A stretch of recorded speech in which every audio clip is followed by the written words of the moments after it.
Good morning, ladies and gentlemen, people of Africa, wherever you're streaming from. This morning is a very good discussion. I am doing this live.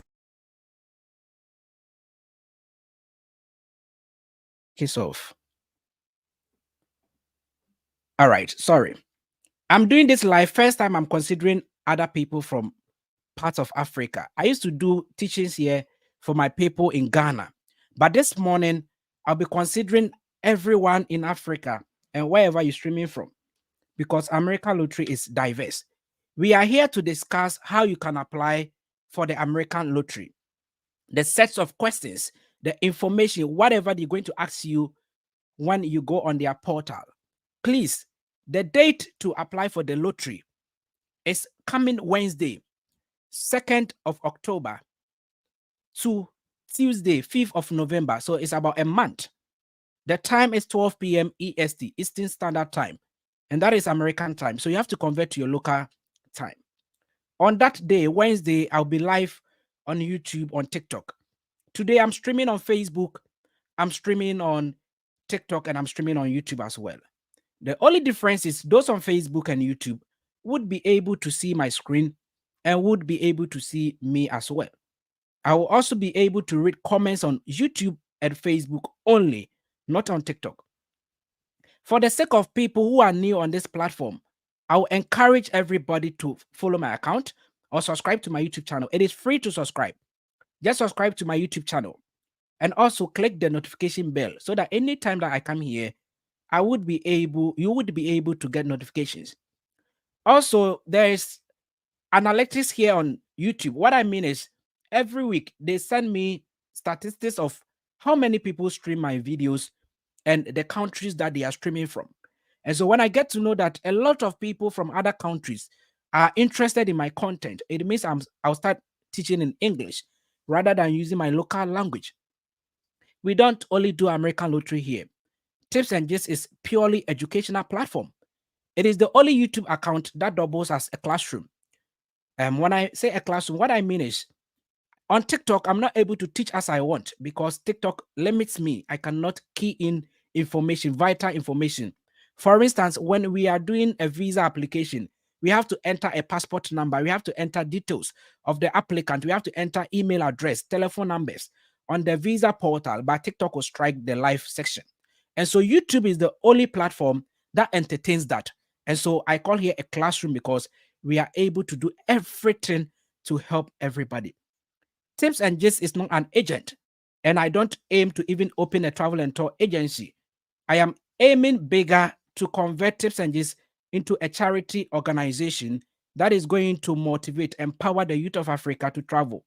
People are also working very hard to build Africa, but I also believe that the same way foreigners come to Africa to do their businesses over there, that is the same way some people will migrate to foreign countries to also make money and take it back to Africa. We all can't stay in Africa without traveling. That is the gospel truth. Even the whites used to come to Africa to get, how do we call it, their own businesses, make money and go to their countries. The same way some people from Africa will also migrate. And so if I convert to a charity organization, our aim is going to be empowering the youth to do your own job applications, to facilitate you do your own visa applications, to facilitate you do your own school applications.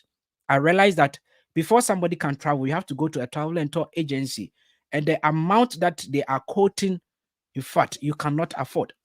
And the most painful part is the embassies of those various countries are not even charging much. If you are going to Canada through a visitor visa, it is just 100 Canadian dollars with 85 Canadian dollars as your biometric fees.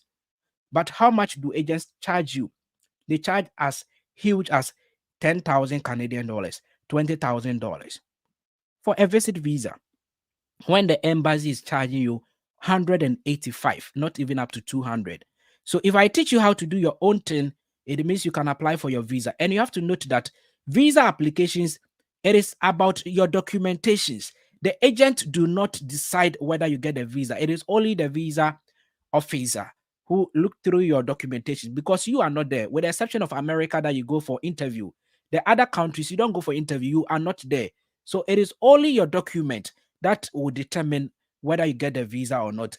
And so if I'm able to teach you to gather your correct documents, the rest is you doing the application. I know a lot of people who go to agent with their documents, bank statement, and everything to the agent. And what the agent does is just doing the application on their behalf, creating IRCC account.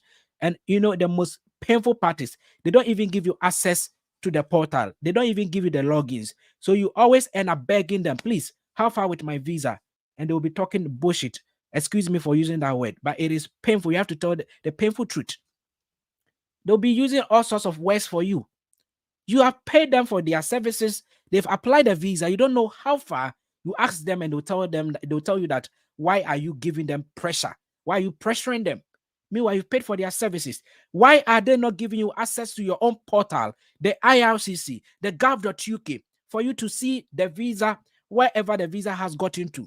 It is only in Africa that they can treat us as sheep or goat. Sorry to use that word. Because a white man will not pay money to an agency to do something without you giving weekly account or monthly account, whatever project that you guys are doing. A white man will never tolerate that. But we Africans, we are handicapped. We are always tolerating all those kind of bullshit. Sorry for using those words this morning. It is really, really painful because we don't have any access. We cannot do it. So when we go there, they treat us anyhow that they want. And that is why tips and just I said no. The agents, in fact, they don't learn the visa applications from school. No university teaches a visa application. They learn it on YouTube. They learn it from their friends who are already equipped. And so if I am equipped, I don't have to keep it to myself. I can also open a YouTube account and teach everybody for free. Whatever they are charging you, I'll put it there for free, because when I put it there for free, it adds nothing to me. It doesn't make me handsome and doesn't make me ugly. It doesn't add any money to me, but it bless somebody. It helps somebody to travel. And I know that one day, I'll receive blessing out of that. And that is tips and gist. So please, this morning, when you're on YouTube, wherever you're watching me from, if you are here with the mindset that he's a travel and tour agent, you are coming here to pay money for me to help you travel, then please delete it. Refresh your mentality, or better leave my platform and go to any travel and tour agent. Because the moment you send me email trying to persuade me to pay money to help you to travel, I block you. That is tips and gist. I don't want any corruption on my platform. I only teach you. So when you come here, whatever we are doing, please just pay attention and listen. I have time for you. I have about 2 hours. I can teach for 2 hours without getting tired. And so you should also be a good listener. You should be able to be on my platform and listen for more than 2 hours, because you need it. I don't need it. I'm already in the UK. I don't need it. You need it. All right. This morning, we are here to do whatever. I'll give shout outs to you guys, right? I'll give shout outs to you guys. But we are here to discuss how to apply for the DV 2026. And that is the American lottery. That is the American lottery. Before I explain what they mean by the DV, the diversity visa, and why even 2026, because we are in 2024. Before I explain that, let me give shout outs to people under my comment section. Joseph says, good morning. Ejanim says, we are live. Mercy says, God bless you, Tips, for your good work. And Mike says, teacher Tips, good morning. Yao is here, says, Tips, Nyami Shao. Lawrence says, hello, Tips. I'll be glad you can emphasize on the postal code. I'll do that. My bro, I'll do that. And Margaret says, good morning. Mustafa says, good morning. We are winning this year. In fact, everyone here is winning because we are going to maximize our chances and we leave the rest to the Almighty God. And Stephen is here. He said, Machio, Daniel is saying, Aquaba Tips, you are doing very well. Rita is saying, good afternoon. And Hannah is also greeting me here. Ebenezer is also greeting. Kingsford is greeting. Michael is also here. Fresh Face says, good morning. Banfu Adris is here. Linda is here. Danso is here. Martina is here. Rita is here. Rukaya is here. Ose Paul is here. Esther Boateng, Jennifer, Safo. In fact, I told you guys that I'll give shout outs to the first 20. Everybody greeting me, I respond. Those on Facebook, let me give some shout outs on Facebook. Ronald is on Facebook, says, keep up with the good work. Keep up with the good work. The streaming right on Facebook and sending the message across. Good News TV says, please, can I get your number? I already told you how you can get my number is to listen attentively and also learn and send me emails. And when I read through your email and I get to know that you are following whatever you are doing and you need guidelines, sometimes you only need a link. Sometimes you only need information on email, so our conversation ends over there, not even on WhatsApp. The only time you come on WhatsApp is a conversation that should lead to WhatsApp. All right. So let me use 2 minutes, just 2 minutes. I know that you guys are paying attentive for this American lottery. Let me use 2 minutes to go over, review whatever we have done here for the past years so that people can revisit our videos and learn from our channel. All right. So Tips and Just as an educational platform, we have learned a lot. We started from countries like UK, Canada, Germany, and we are now on America. We also started with Luxembourg, but we've not gone through much, and we are yet to do Australia and other Schengen areas. When UK, we did school application. We also did study visa or student visa to the UK. When I talk about visa, we don't only discuss about the documentation, we also do the application. And so I used to get a CAS. When we say CAS, that is confirmation of acceptance, confirmation of acceptance for studies, CAS. It is a document you get from a school, a university in the UK. When you do admission and after you pay initial deposit and other stuffs, they give you the CAS. That CAS is what you use to apply for the student visa. So when I was teaching the student visa, I got a CAS. So the CAS we were able to use the CAS to apply for the visa for everybody to see. It is right here on YouTube. I don't know whether it was it was in English. I don't know. I've forgotten. Right. So when you go and it is not in English, I am sorry. But people from Ghana will benefit from that. We also did job application. With the job application, the most common portal where they can give you a COS. COS is how do we call it? Certificate of sponsorship. That is also a document binding you and an employer in the UK. Before an employer can hire you a foreign worker to the UK, they need to tell the government, right? So that the government will issue a certificate of sponsorship. And so the employers get from the government. It is free of charge. But why we know people of Africa, when they get the opportunity, they intend to take money from their fellow Africans. And so people cannot even purchase it to the UK. But there are a lot of websites or a lot of government agencies here who are giving COS for free. Example is the NHS, the National Health Services. That is you working in a hospital. You don't have to be a nurse or a carer. I know there are nursing roles, midwife roles, healthcare assistant roles, but there are also other roles like administrative assistant, cook, porter, and a lot of NHS jobs. Please, when you go on the NHS portal, I've taught you how to search for your jobs, search and do applications. You only need a UK standard CV and supporting documents, and also get an NVQ equivalency of your certificate, and they are going to shortlist you, do your interview, and give you a free COS to move to the UK. Nurses and midwives, you need to register with the UK NMC, get a license, a pre-registered license. If you are suffering to come to the UK because you don't have your OSCE done, you can do a self-sponsorship. Come to the UK through a visitor visa, write your OSCE, and then you get a UK PIN before you can apply for a nursing or midwifery role. So you can also adapt that. I've taught you how to register with the UK NMC as well. I also taught visitor visa to the UK. Visit visa or visitor visa. We did the documentation and we did the actual application. It is right here on YouTube. I also taught you British Army, how you can apply for the British Army. And I also taught QTS, qualified teacher status. It is a legal document or a license that a foreign trained teacher can teach in the UK. Before you trained in Ghana, you trained in Nigeria. Before you can move to the UK and teach here, you need a QTS. So you register with the UK Department of Education or the Ministry of Education here in the UK, and therefore they issue the QTS. It's just like the nurses going for their NMC UK PIN. So you also have to get a PIN in the UK. We call it the QTS. I also taught people, and a lot of people are doing it. I think last 2 weeks, my uncle got his QTS.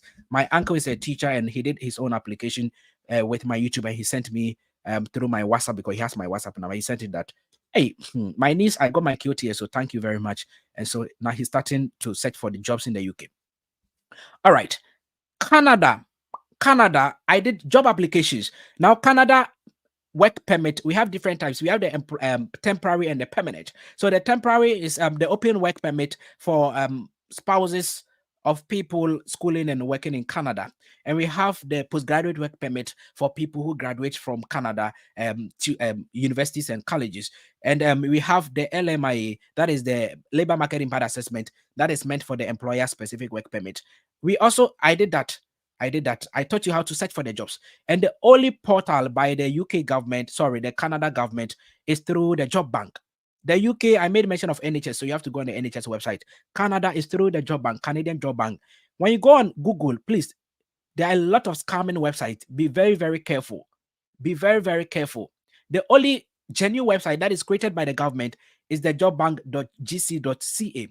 I have taught you how to search for the jobs, and I've also embedded the link right in that video. So please go to the video, go and watch the video, and the link is right there. Go and apply for the jobs. You will need a Canadian standard resume. A resume is just like a CV, just that it is very short and concise, right? Brief and concise. You need a Canadian standard resume. You also need something we call a cover letter, that is application letter, before you can apply for Canada jobs. And when you get the offer letter and the contract, they are going to apply for the LMI for you for free, and you move through the employer specific work permit. There are other types of work permit called the piloting, the provincial nominee, and the express entry. I've taught you how to search for the piloting jobs. The government is currently issuing piloting for home care jobs or home care workers. And we started the job application. I've taught everybody it requires IELTS, and I've taught you the IELTS as well. People are applying for the jobs, getting offer letters. People are also passing the IELTS. We are waiting on them. We are waiting on the Canada government to open the portal for us to be able to apply for the piloting visa. As for the jobs, we started the application. So you can also join our teachings here, right on YouTube, learn it and start yours as well. You also need a resume, a cover letter. Some of the companies are requiring care certificate and other documents. And please don't forget that any work visa to US, UK, Canada, Australia, you need to prove English. And so English, proving of English, some require ECTS or IELTS. That is for the UK. And Canada, they used to require, if you are able to prove WIEC English or English proficiency letter or IELTS, that is for the LMI. But when it comes to the piloting, it is strictly IELTS or CELPIP or PTE core. So when you go through my videos, any of the opportunities in Canada, I will tell you the type of English that you need to prove. All right. We also did express entry just last 2 weeks and last week as well. It is very current lesson. So you can also do that.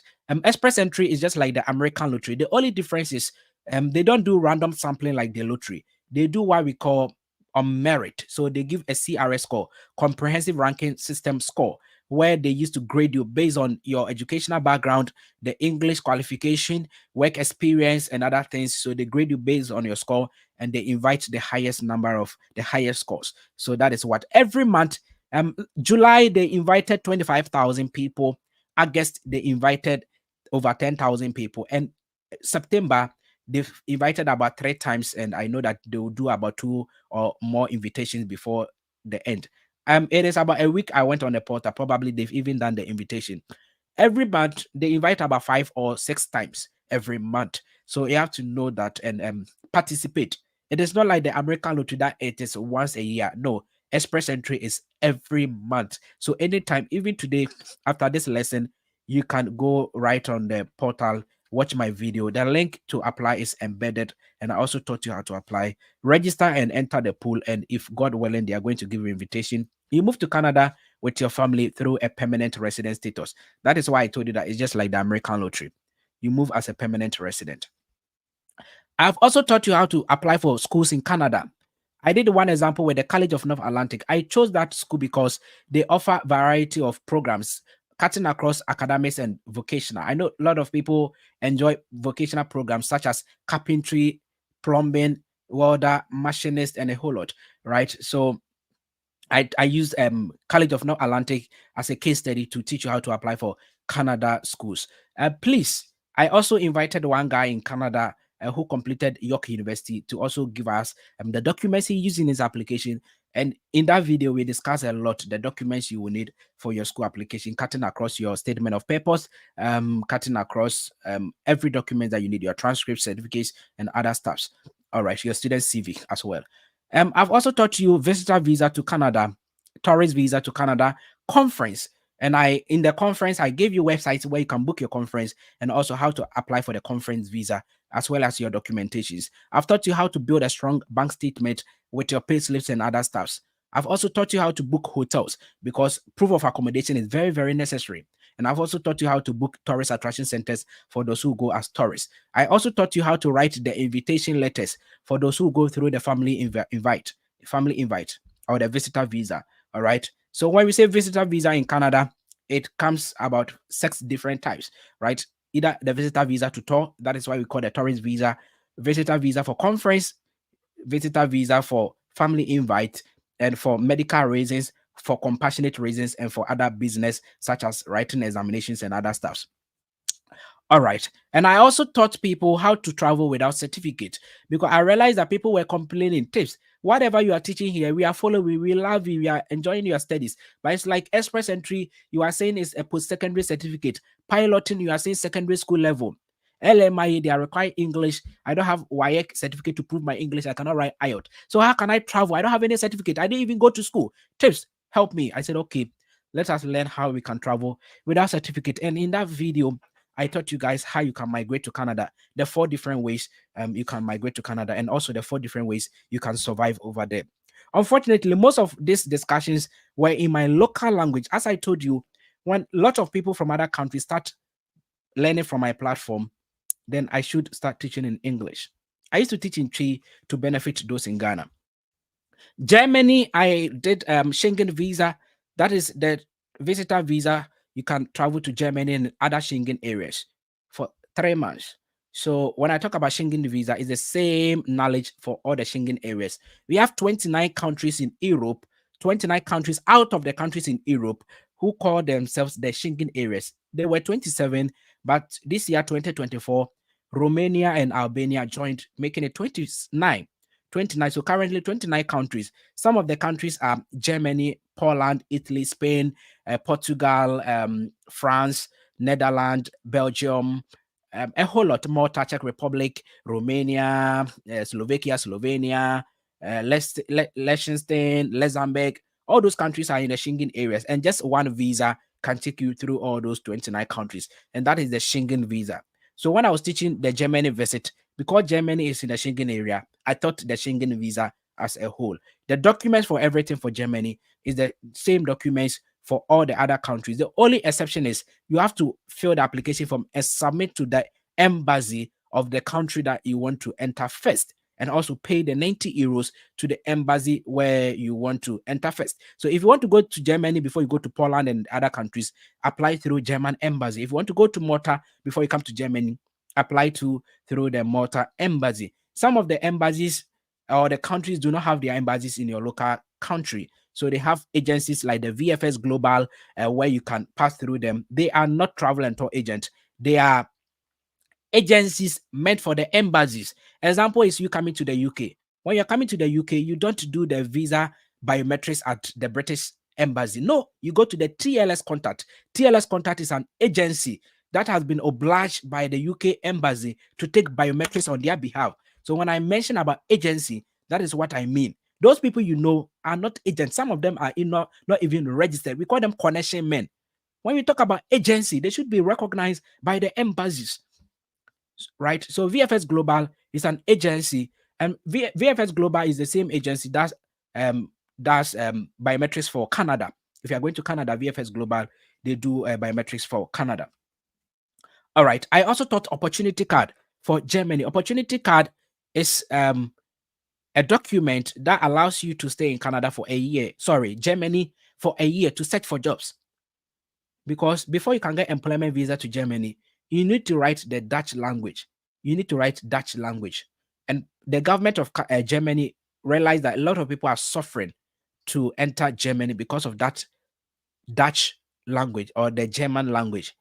And so when they started the EU Blue Card for this 2024, if you've not heard it, EU Blue Card started from Germany, but it is a work document, 5 years work document that you can use to work in all European Union countries except UK. UK is in Europe, but not part of EU.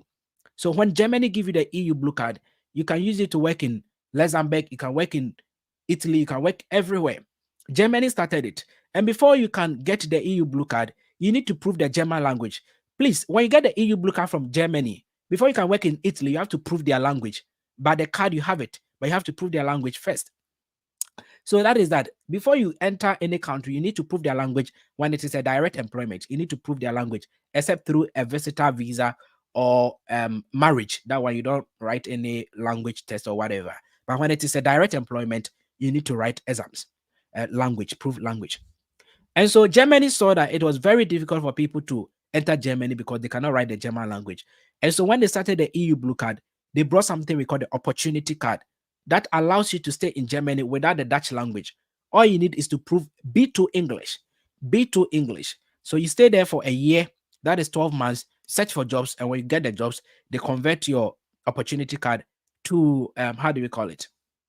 The EU Blue Card that can allow you to work for 5 years. I also taught you how to book a travel insurance because when you apply for a Schengen visa, all the Schengen areas, you need to get a travel insurance. And I taught you guys how to book a travel insurance, add it up to your documentation through during your Schengen visa application. I've also taught you IELTS, how you can write and pass IELTS here. And I've given the documents for free.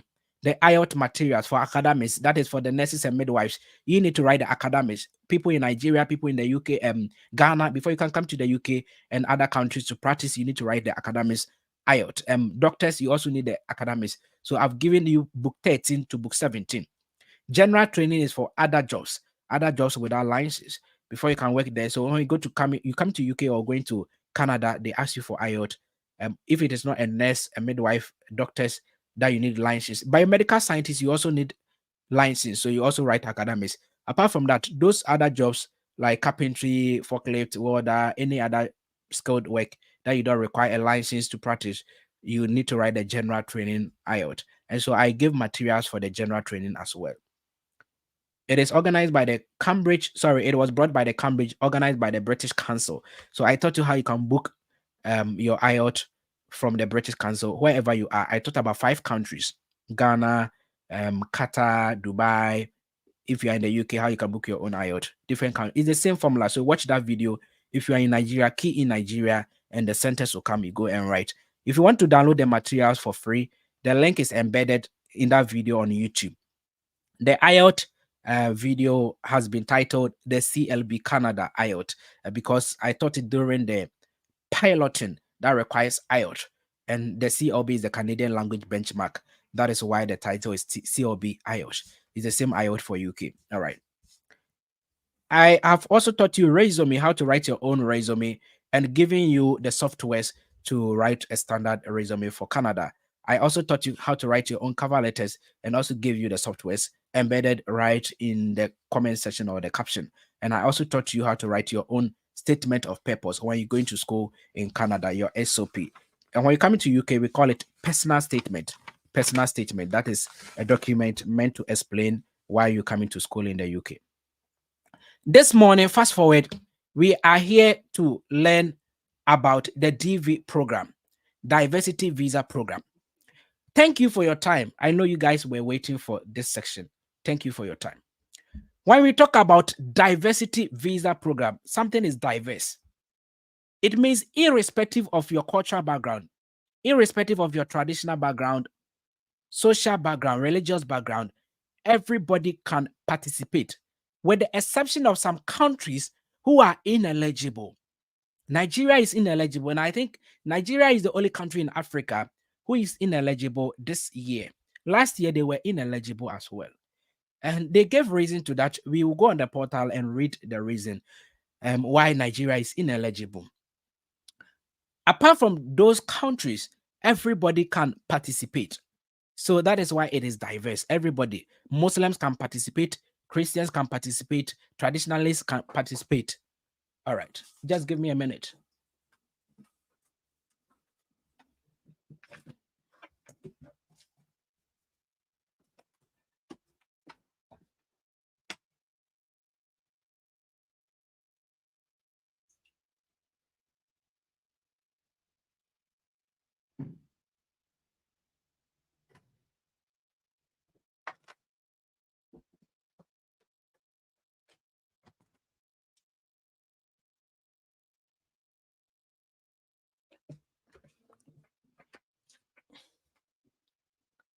Yeah. Thank you very much for your time.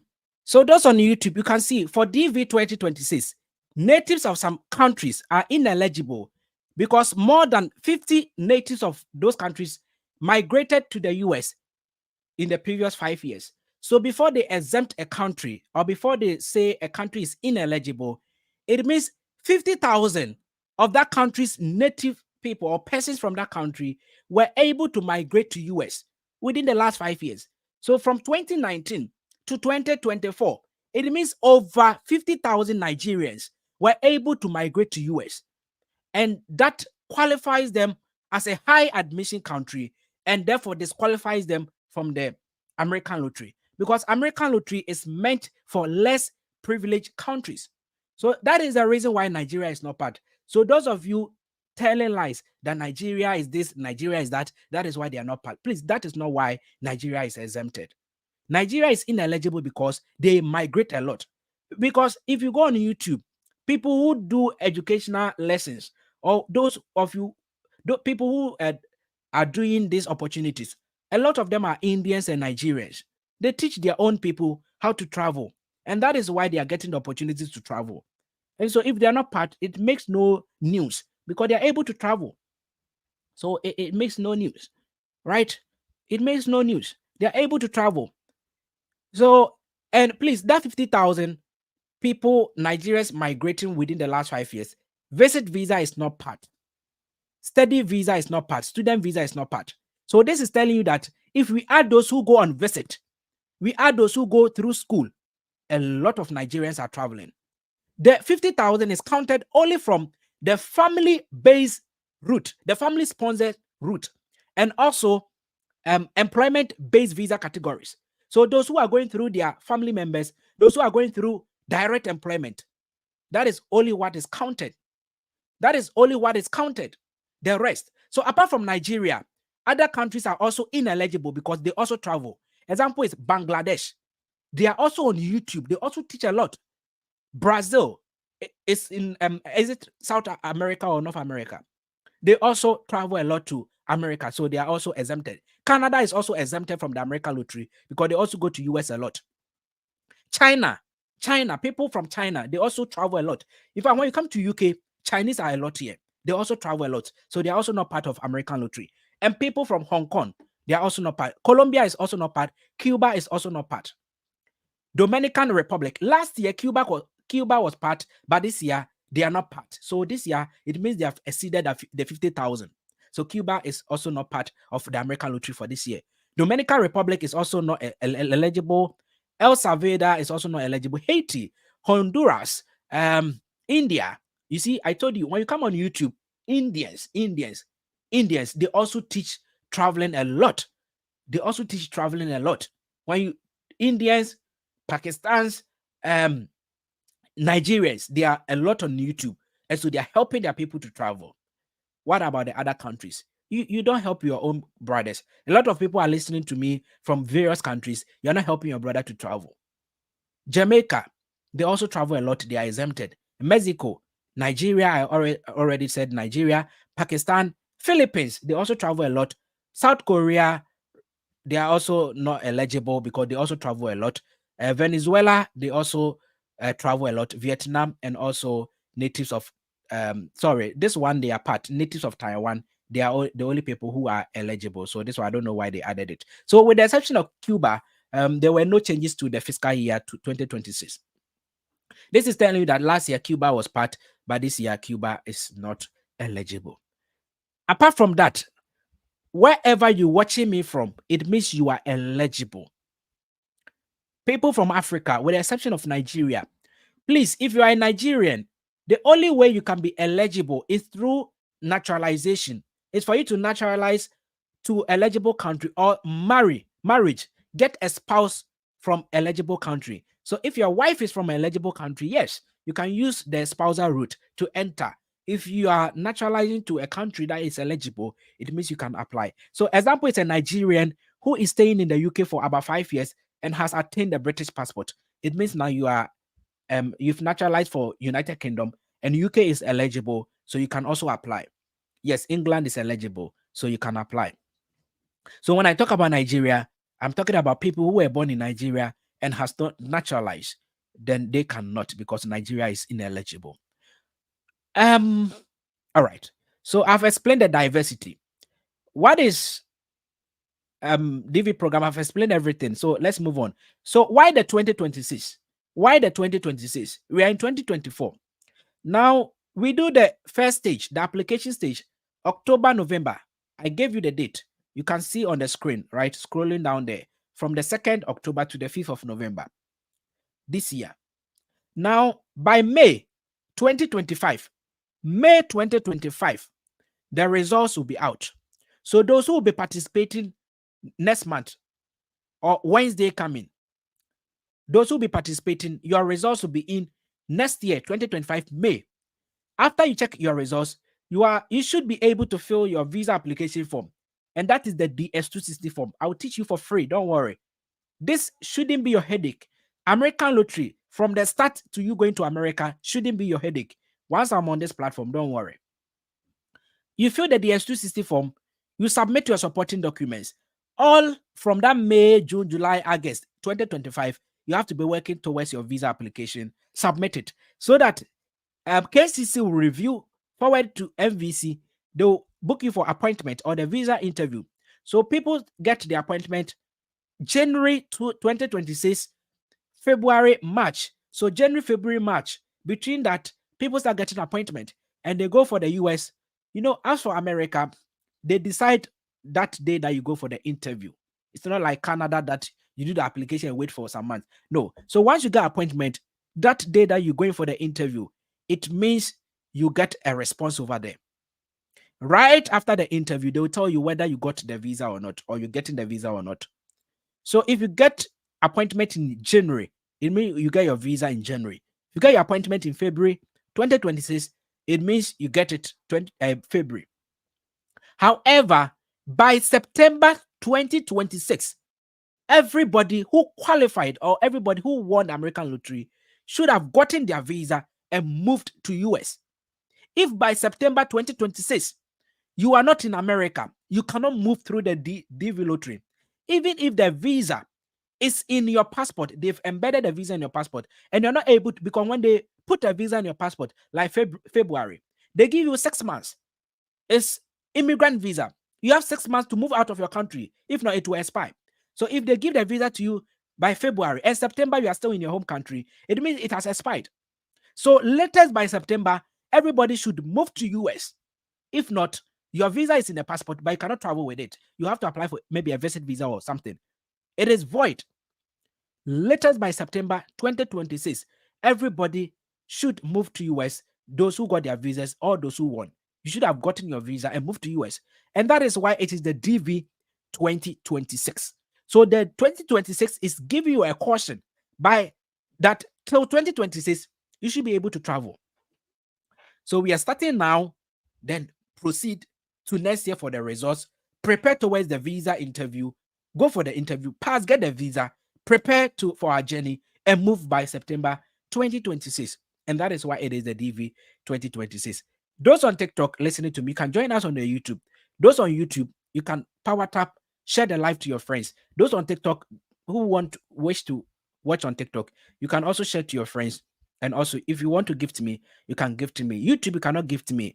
All you have to do is to give comments, likes, and other stuffs. But TikTok, you can also gift me, and I will appreciate it. All right. Now, let us go for the main lesson for today.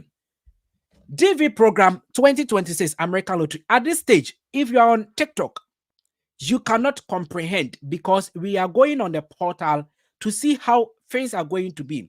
But because I am using a presentation, I want to teach you explain the documents for you. So I'll be going through the portal and also using the PowerPoint for you to be able to appreciate. So DV 2026 American Lottery. The links to apply. You can see it over there.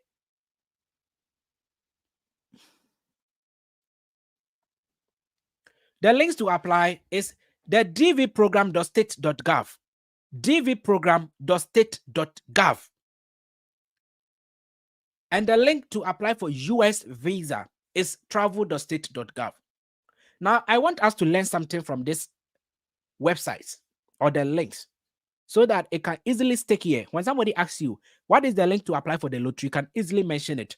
When somebody asks you for the link to apply for US visa, you can easily mention it.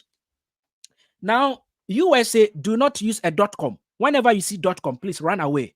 So I know people be doing the application on greencardlottery.com, visa.com, whatever. They are going to scam you. Please, this is the only link.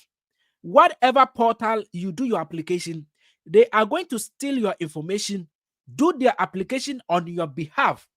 And when you win the lottery, they are going to call you. That is why you hear people saying, I got a call that I've won lottery. Nobody, the US will never call you when you win the lottery. When they release the results, we all go on the portal, use our confirmation number to check our results and print our case number to file for our visa. Nobody call you. The US do not call anybody.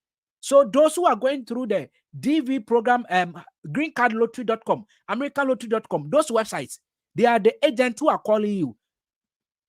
They will call you and they'll charge you. They'll not take you to America for free. If not, they'll not waste their time. So please do away from those websites. And when they tell you, they charge you and you cannot afford, it means that is all because you don't have your case number. You don't have your confirmation number.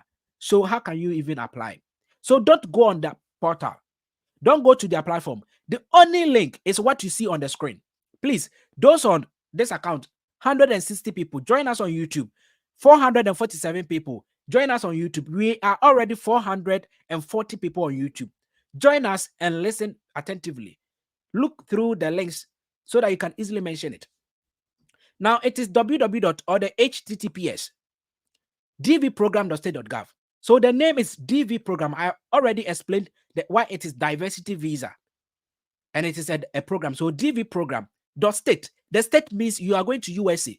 So you see somebody say, I'm going to the state, I'm going to the state, I'm going to US, I'm going to the state. So the state. So whenever you see state, it means USA.gov. The government is issuing or organizing the lottery. So that is why it is .state.gov. This is telling you that it is the government website.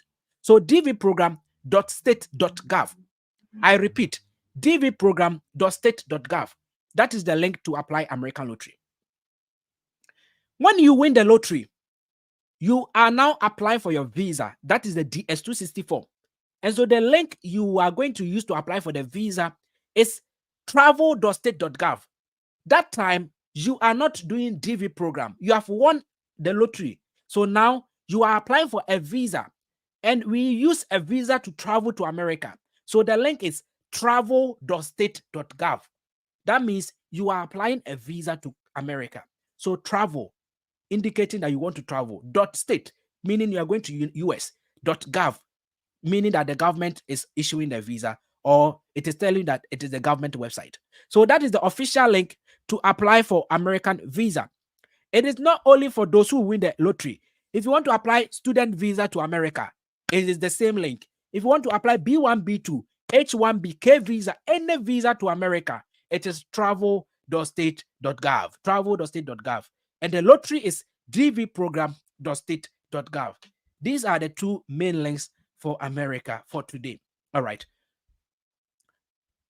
Now, when you click on the dvprogram.state.gov, it will take you to a portal.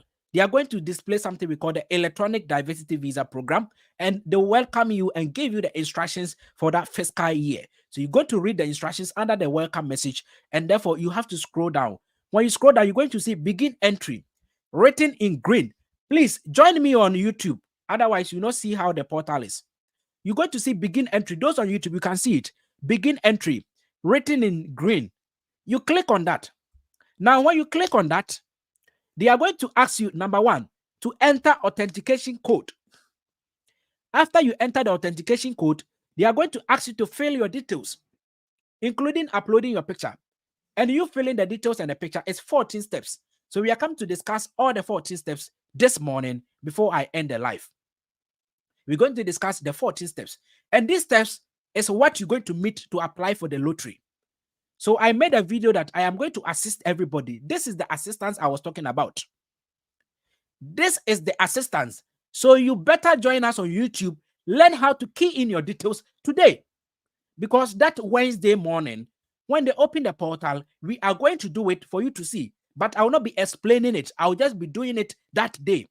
You need the explanation to the portal today.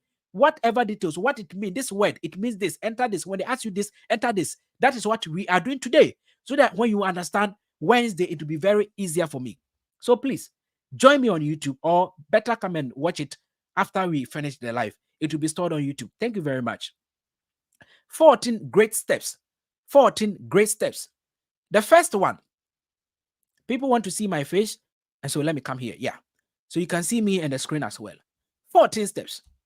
Now, the authentication, the first one, authentication, you can see something. So this one, authentication is, you can see something like 9WVJB4U. Now, 9, that is figure 9 or number 9. 9WVJB4U. So when you look at the authentication code, it's a mixture of alphabets and numbers, alphanumeric. So that is, you're going to get similar authentication code. Please, when it is uppercase, enter uppercase. When it is lowercase, enter lowercase.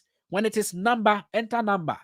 Please, if you don't enter a correct authentication code, they'll tell you that it is wrong, and you can regenerate another authentication code.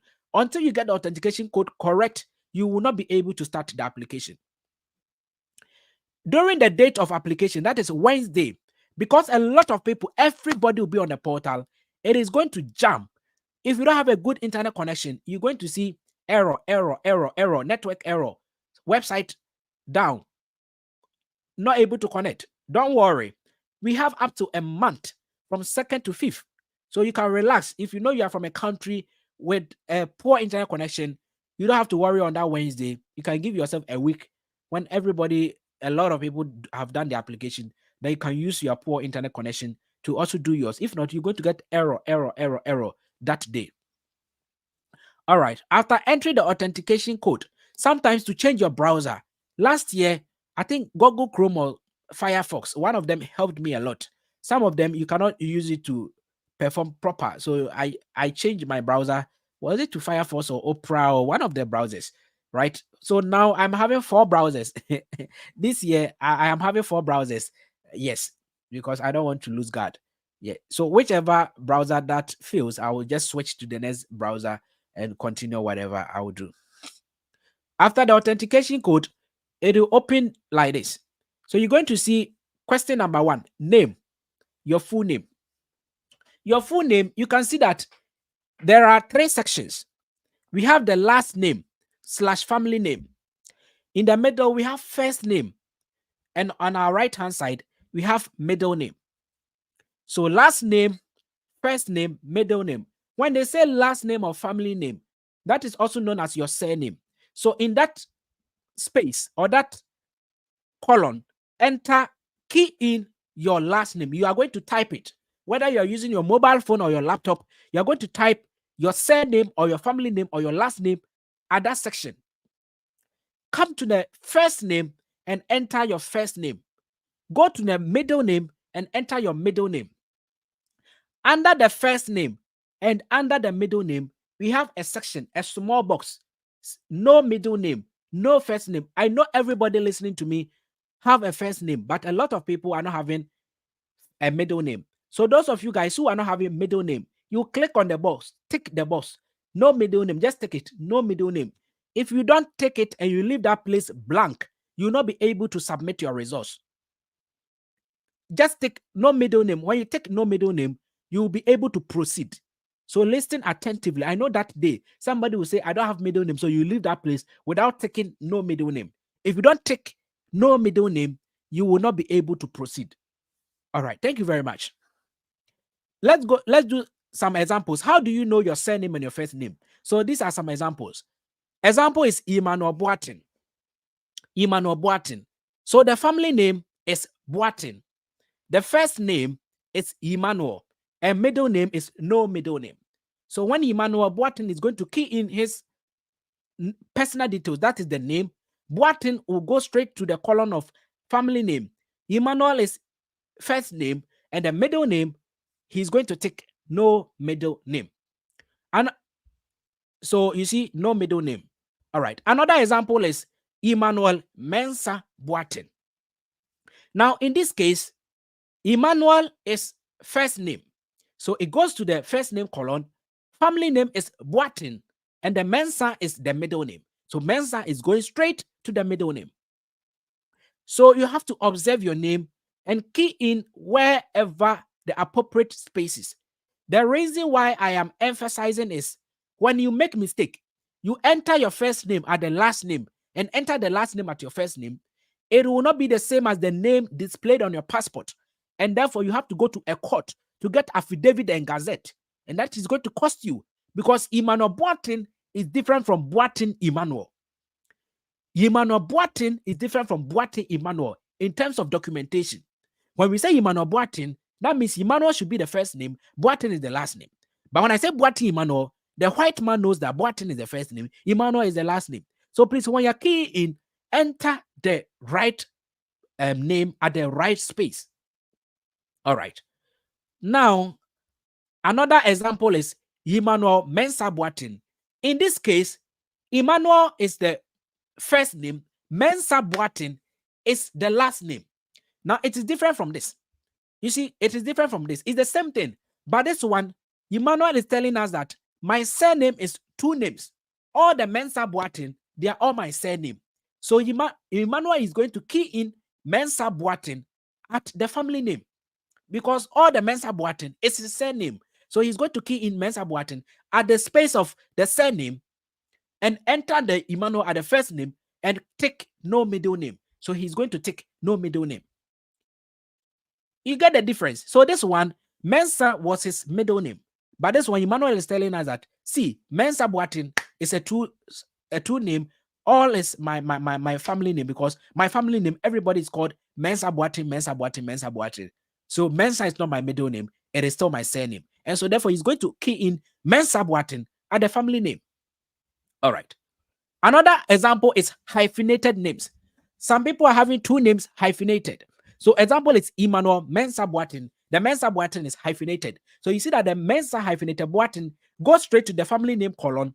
Emmanuel is at the first name and the middle name. He is going to take no middle name. No middle name. Another example is Emmanuel Nana Mensah Boateng. In this scenario, Emmanuel is the first name. Mensah hyphenated Boateng is the family name, and Nana goes straight to the middle name. Because you can see Emmanuel written in black for family name, first name, Nana written in sea blue for middle name, and then Mensah Boateng written in red for the last name of the family name. Another one is Emmanuel Mensah Boateng. This is four names. The first one is 3 hyphenated, so 4 hyphenated, but this is 4 non-hyphenated. So now Emmanuel is saying that, see, my name Mensah Boateng is not hyphenated, but they are all my family name. Nana still goes to my middle, then Emmanuel goes to my first name. So please, you know your names. Take a notebook and write your names. Indicate which one is your first name, your middle name, your last name. If you don't have a middle name, you indicate no middle name. Do it in your diary or your notebook. Because when you go on the portal, look at this. You see that where they've written the electronic diversity visa form, on our right-hand side, where you can see the tips and gist logo, you can see OMB control number, form number, expire, and estimated burden. You can see the estimated burden. There is a mouse at 30 minutes. This is telling you that when you go on the portal, you have only 30 minutes. Those on the screen on YouTube, you can see it on the right top corner. On the right top corner, that is where I'm reading. You can see estimated burden, 30 minutes. This is telling you that you have only 30 minutes to fill the form. So if you are a slow learner or you are somebody who types slowly, you have to write everything in your notebook, indicate which one is your first name, your middle name, so that you don't waste time thinking on the portal. You just put your notebook, your phone here, and you start entering. You reach your picture, you upload. 7 minutes, you are done. That is brilliant. All right. So please, I am doing this lesson for you guys so that you can revisit the video and start writing all your details. All right. Thank you very much. Question number 2, gender. You are going to take either a male or a female. So you are going to take a male or a female. So you just select. All right. The question number 3, date of birth. This is on YouTube, so now I'll not be repeating like yesterday. Well, if you don't understand, you have to revisit the video and you hear what I said. Date of birth, number 3. Now we have the month, the day, and the year.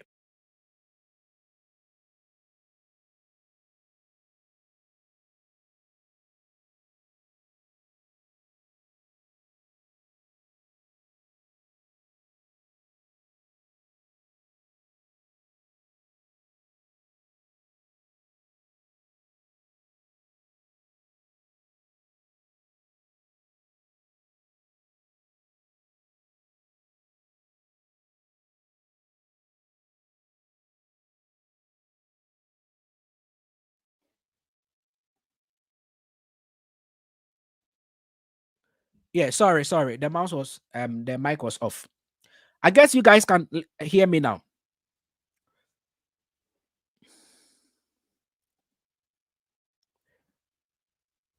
Can you hear me now? Those on YouTube, sorry, my mouse was off. Sorry, my mic was off. Yeah, you can hear me now. All right, let's go. So in America, the month is always first, before the day in the middle, and the year is last. So people used to confuse, because in Africa, especially in Ghana, we always write the day first, the month. And so when they are keying in the values, they don't look at the instructions. So they just enter. Please make sure that you are looking. The month is always first. So enter your month at the month, enter the day in the middle, and the year last. You are going to enter the month only two digits. So January is 01, February 02, because it should be 2 digits. March 03, April 04, May 05, June 06, July 07, August 08, September 09, October 10, November 11, and December 12. Like that. And the day too, if you were born in a single number, let's say 7th, don't just type 7, 07. If you were born on the first, 01, the second, 02. Those from 10th going, you can just write your double figures. All right. So a typical example is 8th October, 1997. You can see that when I was writing it, the red indicates writing. So 8th October, because America, October is first, and October is the 10th month, the 10 will come first. So 10/08/1997. That is American way of writing 8th October. But in Ghana, when you're reading, you might think it is 10th August. Innit? You might think that is 10th August.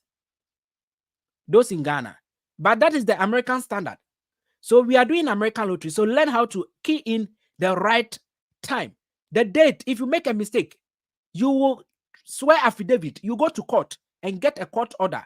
That because if you turn it upside down, it will be a different month and it will be a different day. And you cannot be born 2 different dates. So you have to go to court and swear affidavit and gazette.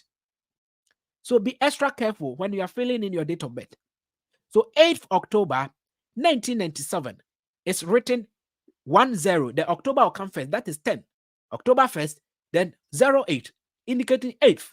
Then 1997 will come. A second example is 11th February 2002.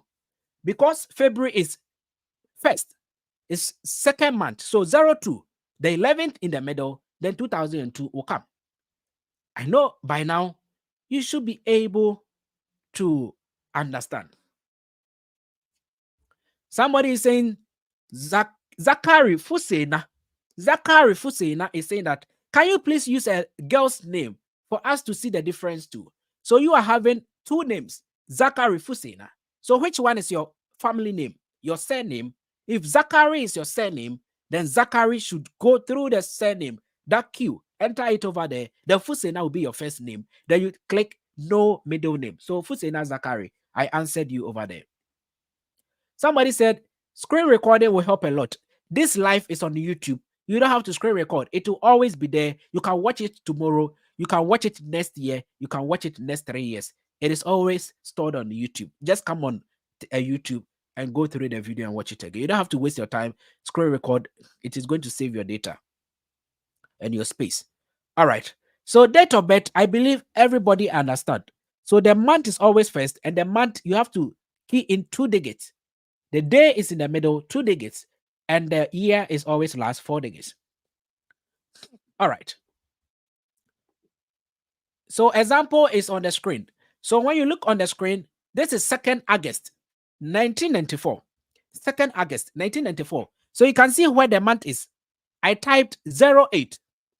08. Where the month is, I typed 08. Where the day is, I typed 02 because it's 2nd in 1994. So that is how you key in during that day. Key in 0 during that day, right? And when you look up there, you can see that male or female. Question number 2, I selected male. Question number 2, I selected male. And when I go to question number 3, date of birth, I key in my date of birth, and that was 2nd August 1994. In fact, I was not born on that day. It was just a lesson last year for last year people. All right. Now, city. Question number 4, city. City where you were born. Now, the city is always on your birth cert or your passport. On the birth cert, it is termed as place of birth. On the passport, place of birth. Place of birth. All right. So when they say city or town where you were born, it is always your place of birth. You can see it on your passport. You can also see it on your birth cert. If you don't have a passport, don't worry. We are not going to use a passport to apply for the lottery. However, you will need your passport later when you win. So please go and do the passport later.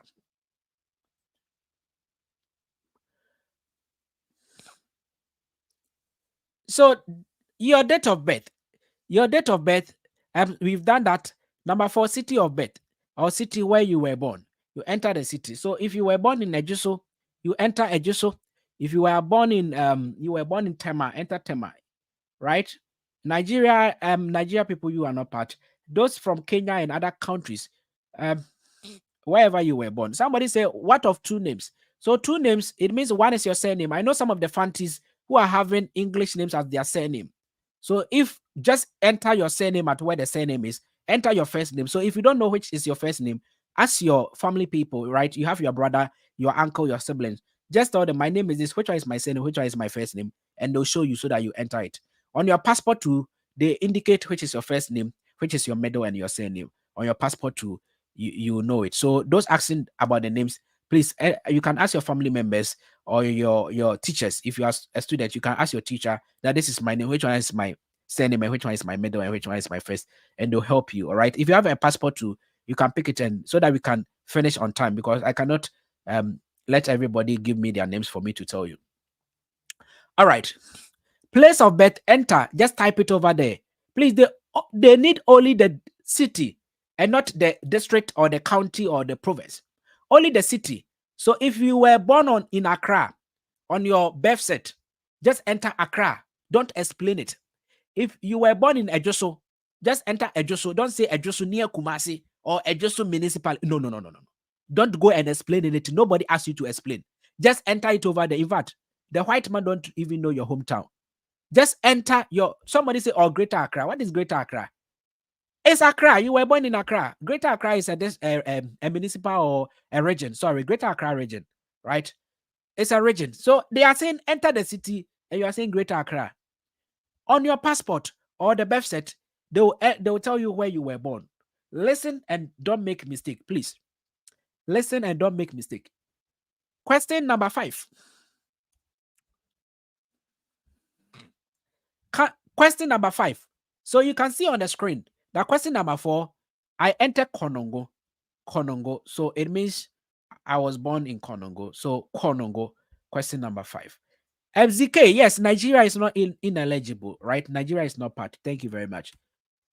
Question number 5. Country where you were born. Question number 5. Country where you were born. So it is a drop-down menu. That one you don't type, you select. So you can see an arrow there. You click on the arrow. All the countries will come. You select your country. This is not where you are staying now. This is where you were born. Where you were born. Okay, this is not where you are staying.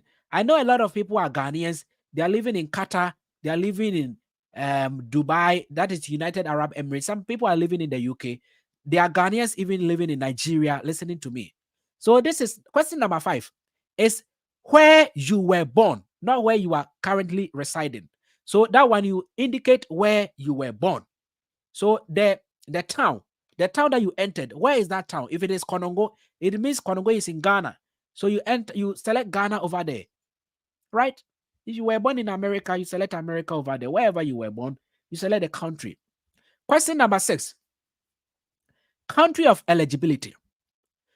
Now, I told you that before somebody can be eligible, it is either through birth, you were born from that country, from that eligible country, or you attained citizenship, right? You attain citizenship.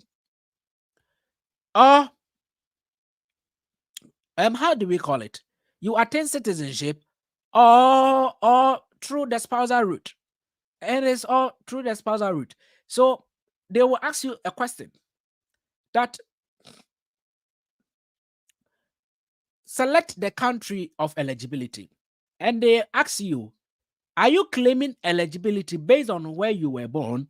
Because you already entered the country you were born in question number 5. So if you were born in Ghana, you've already entered Ghana. So question number 6, they are asking you that, are you claiming your eligibility based on where you were born? If it is yes, then you select yes. That means you don't have to enter your country of eligibility because you're already telling them that you were born in Ghana and Ghana is eligible. But if you are claiming based on citizenship, then you select no. Then you enter that country where you hold their passport. So for instance, if you are a Nigerian holding a British passport, you qualify because Britain, England is eligible, and now you are holding England passport. So through citizenship, you qualify as a Nigerian. By through birth, you don't qualify. So country of birth, you enter Nigeria or you select Nigeria. But when you get to question number 6, and they're asking you, are you claiming that Nigeria based on where you were born? They say no. Then you select UK at question number 6 and tell them that, look, I was born in Nigeria, but eligibility is UK because of naturalization or because I'm holding their passport, citizenship. So that is how you are able to claim your country of eligibility. So if you were born from question number 5 and you think that question number 5 makes you eligible, then select yes. So Ghana is eligible. So once you were born in Ghana, just say yes, I am claiming based on where I was born. So those who click no is people who were born in countries who are not eligible. They are those who say no, then they'll select the country that they are holding the current passport to make them eligible. So please, question number 6, once you enter yes, you are not going to key in any country over there. Just select yes, then you go. All right. So those in Ghana, you were born in Ghana, just select yes, yes, yes, yes. I am claiming it based on where I was born because Ghana is eligible. So as a typical example is what I just did. So you can see that question number 6, I indicated no. That means I was born in a country that was ineligible, and they asked me, okay, where? Which country is now making me eligible? And then I entered the United Kingdom. So this is a typical example of a Nigerian or anybody who is from ineligible but is holding a British passport or Italy passport or any country that is eligible. Wherever you are, if you're holding their passport and the country is eligible, you can use their passport to apply. If your home country is not part, because of the passport, you can claim eligibility. Thank you very much. Those gifting me, thank you very much. I do appreciate. Question number 7. Uploading your passport photograph. Now, the passport picture, I am going to do lessons tomorrow morning. That is Monday. I'm going to do lessons tomorrow morning, Monday, so that you all take your picture, edit it by Tuesday, so that Wednesday we start the application. So tomorrow, wait for tomorrow's live. We're going to learn how to take the picture. Don't go and take it. If you don't know the instructions for the picture, you might take a wrong one. There are a set of instructions, how to position your head, how to do this, how to do that. Good lighting. a whole lot. So please, you can wait for tomorrow's live session about the instructions about the photo. Because stage number 1, the only thing that can disqualify you is duplicate application and wrong picture. If your picture is wrong, they'll disqualify you. If you do 2 applications, they'll disqualify you. That is the only thing that disqualifies you, stage number 1.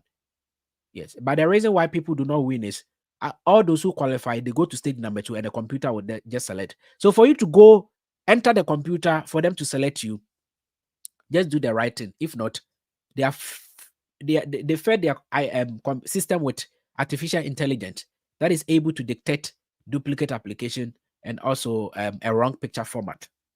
All right. So you upload your picture. That is question number 7. They are going to ask you to upload your picture. When you are uploading your picture, you can see where we say choose new photo or choose photo. On top of the picture, you can see choose photo. You click on that. It will take you to your mobile phone or your laptop. Then you go and search where the picture is. Click on it, then upload. It's just like you sending a picture on WhatsApp to your friends or you doing your WhatsApp status. You click on upload. It takes you on your phone, your gallery or your file manager. You pick the picture and it uploads. The same thing. So when you click choose new photo or choose photo, it will take you directly onto your mobile phone, whether the gallery or file manager. Then you go and select the picture. Then you upload. They want either the PNG or the JPG format. In fact, JPG is required. JPG format is required. Please, JPG format is required. JPG format is required. Not PNG, JPG. Yeah, JPG format is required, not PNG. So if your picture is PNG, you will have to convert it to JPG format. JPG format. The JPG is also termed as JPG. So sometimes you see JPG or JPG. All right. So if you look at the picture that I uploaded on YouTube, you can see JPG. It is written JPG. Other times they can write JPG, without the E. PNG is not part. So if your picture, you save it in PNG, they will disqualify you. It should be a JPG format. Question number 8. Yesterday, a lot of people were not able to follow this part. I want you guys to follow attentively. Follow attentively. Question number 8. We have 8A to G. So 8A, 8B, 8C, 8D, 8E, 8F, 8G. 7 spaces. You are going to key in your details in all the 7 spaces. The first and the third one, the A and C are optional. That means you can leave space A and space C. The rest is compulsory for you to fill something. If you don't fill the remaining 5 spaces, you cannot proceed. So it is 7 spaces for your mailing address, but A is optional. That means if you like, enter something A. C is also optional. Now let us explain every space. A is in care of. When we say in care of, they are asking of your mailing address. If you don't have a mailing address and you are using somebody's mailing address, then in care of, you enter your name over there. Then from address line 1, you enter the person's postal address or the mailing address, meaning that the mailing address is for somebody, but you are using yourself in care of you because of the American lottery. That is why you went for that person's mailing address. So in care of, you enter your name over there. Then you start the address from line B to line C thereabout. Another thing I will advise is, if you don't know what to do, leave that part, the A, leave it blank, because it is optional and they are not going to penalize you when you leave that place blank. So if you cannot type your name over there, when you forget during that day that I say enter your name, leave it blank. Leave it blank because it is optional. Now, line B is address line 1. Most of the time, it is the name of the institution or the person owning the PO box. So if it is a church, The name of the church is address line 1.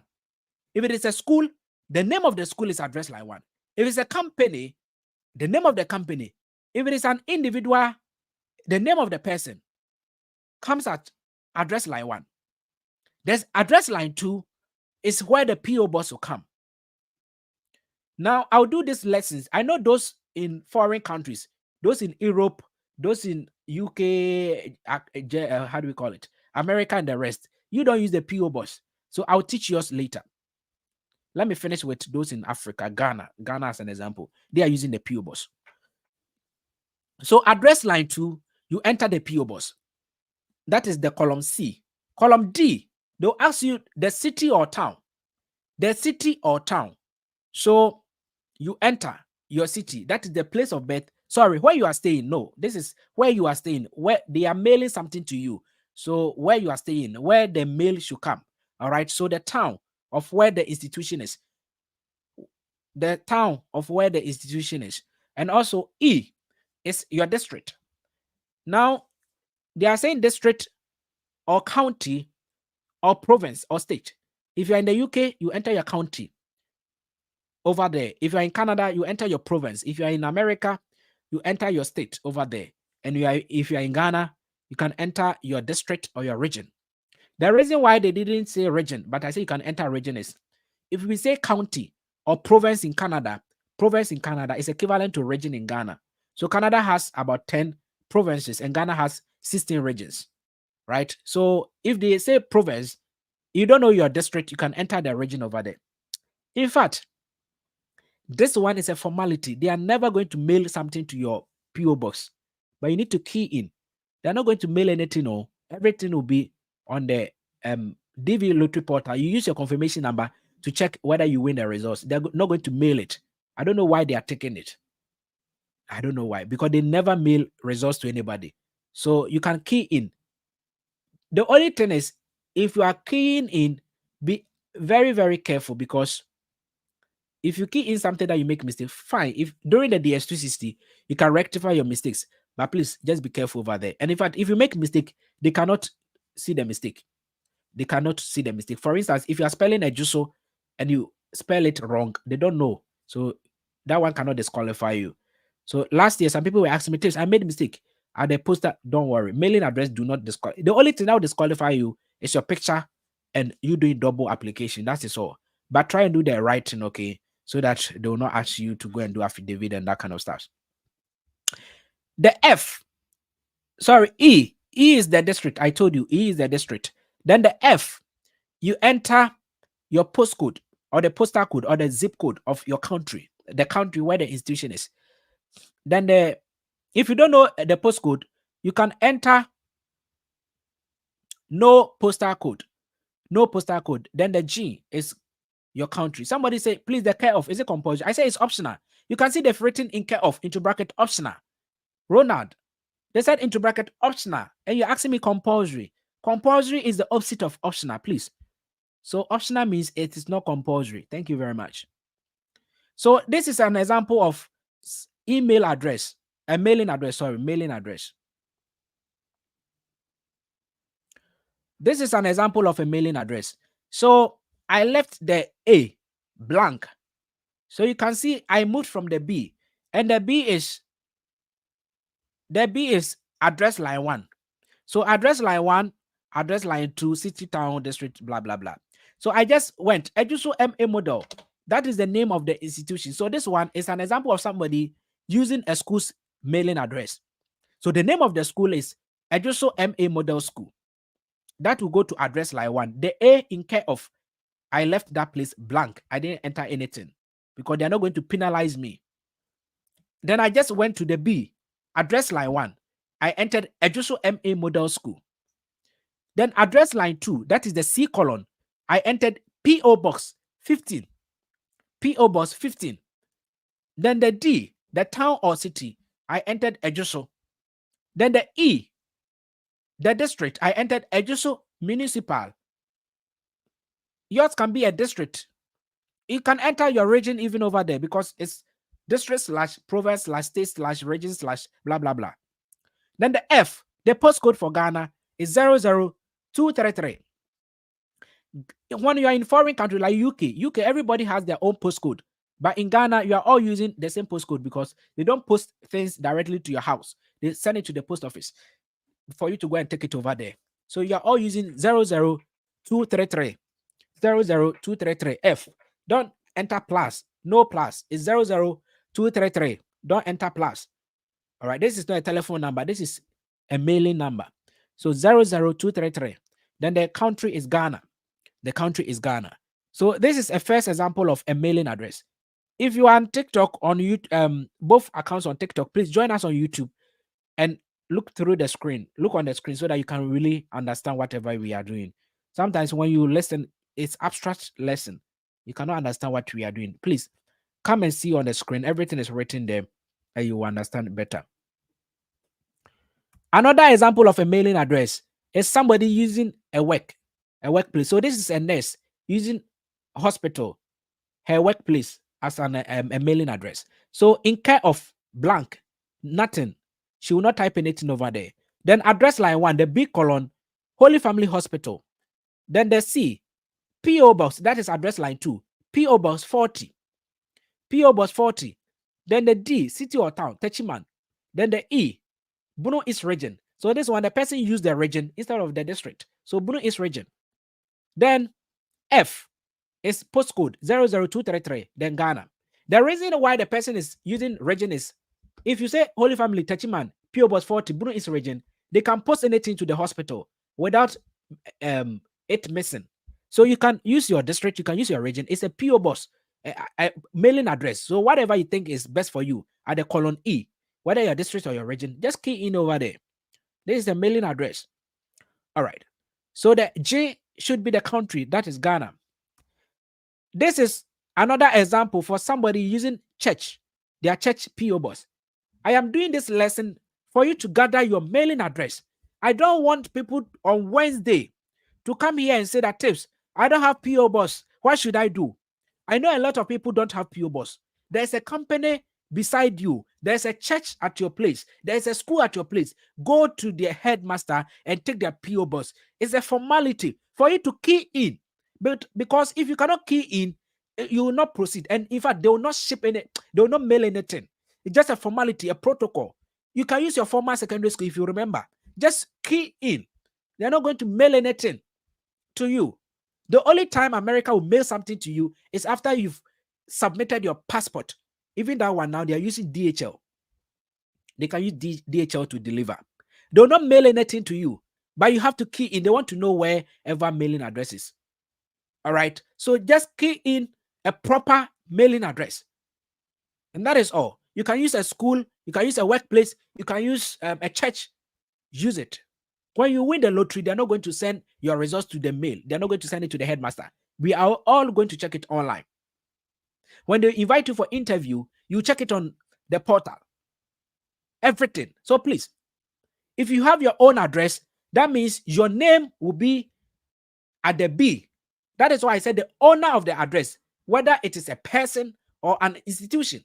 So if the address is you are a prominent person, have your own PO Box. So you just enter address line 1, the B colon, Millicent Esunam or Esuman. Then the B, PO Box 40. Then maybe you are in Accra. Then the district, or it should be Greater Accra region. Then the, how do we call it? The F, 00233, then Ghana. All right? Yes.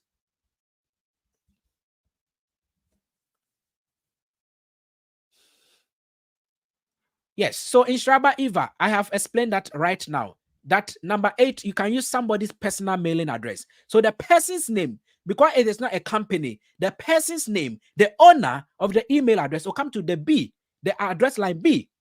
And because you are using somebody's name, the A, enter your name over there. Because if you use somebody's name, it means it is the person doing the American lottery because it is a name.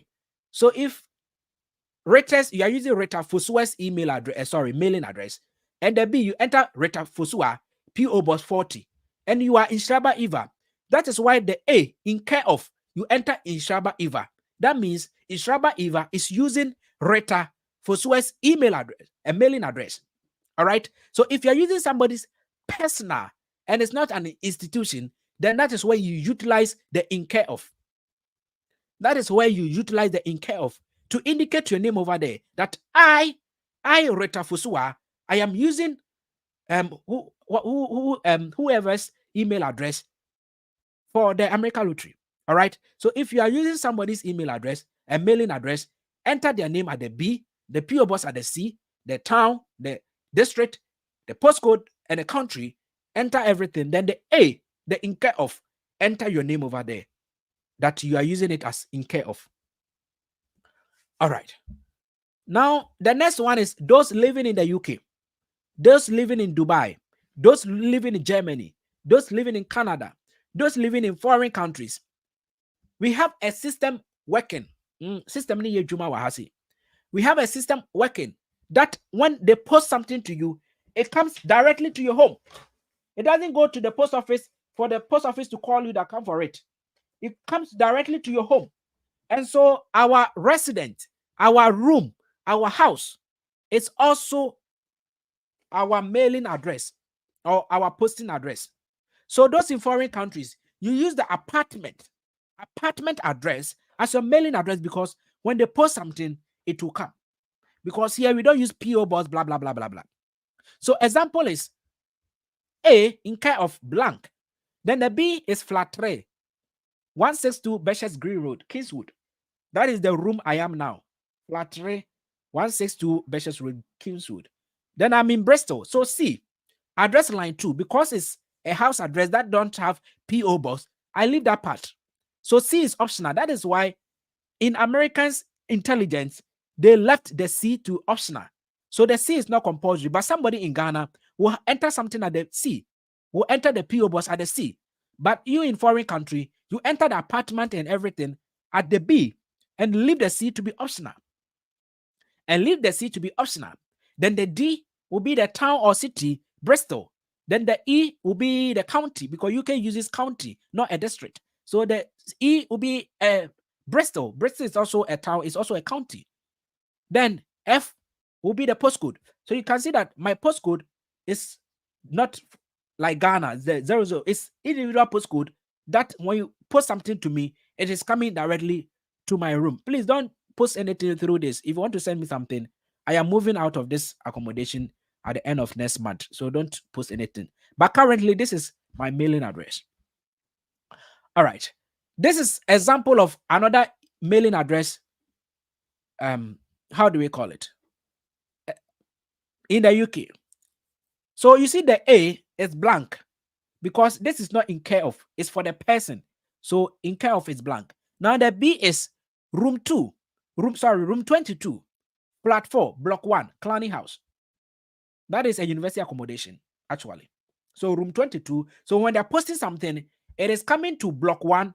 And in the block 1, we have flat 1 to 4. So when the mailing person come, the post office person come, they come straight to block 1. And out of the block 1, they indicate flat 4. And the flat 4, there are a lot of rooms. They come straight to room number 22 and put that thing behind your door. So when you are entering a mailing address, you enter the room number, the flat number, and the block. Some people are having that. But the first example that I gave is just a flat. I am living in a flat. I don't share rooms with anybody. So that is flat. But when I was in school, I was sharing rooms with people. And so I was in room number 22. Somebody was using room number 23. So that is the difference. So you can see that the first one will be room number 22, flat 4, block 1, Clanny House. Then the C is Peacock Street West. Peacock Street West. So you can see that this one, the C got something to do because this one is a university accommodation and has a lot of, when we say Clanny House, it has a lot of, it is in so many places, right? So you use the Peacock Street West. Then before the town, come D, Sunderland. Then the county is Tyne and Wear. Then F, BS51DY.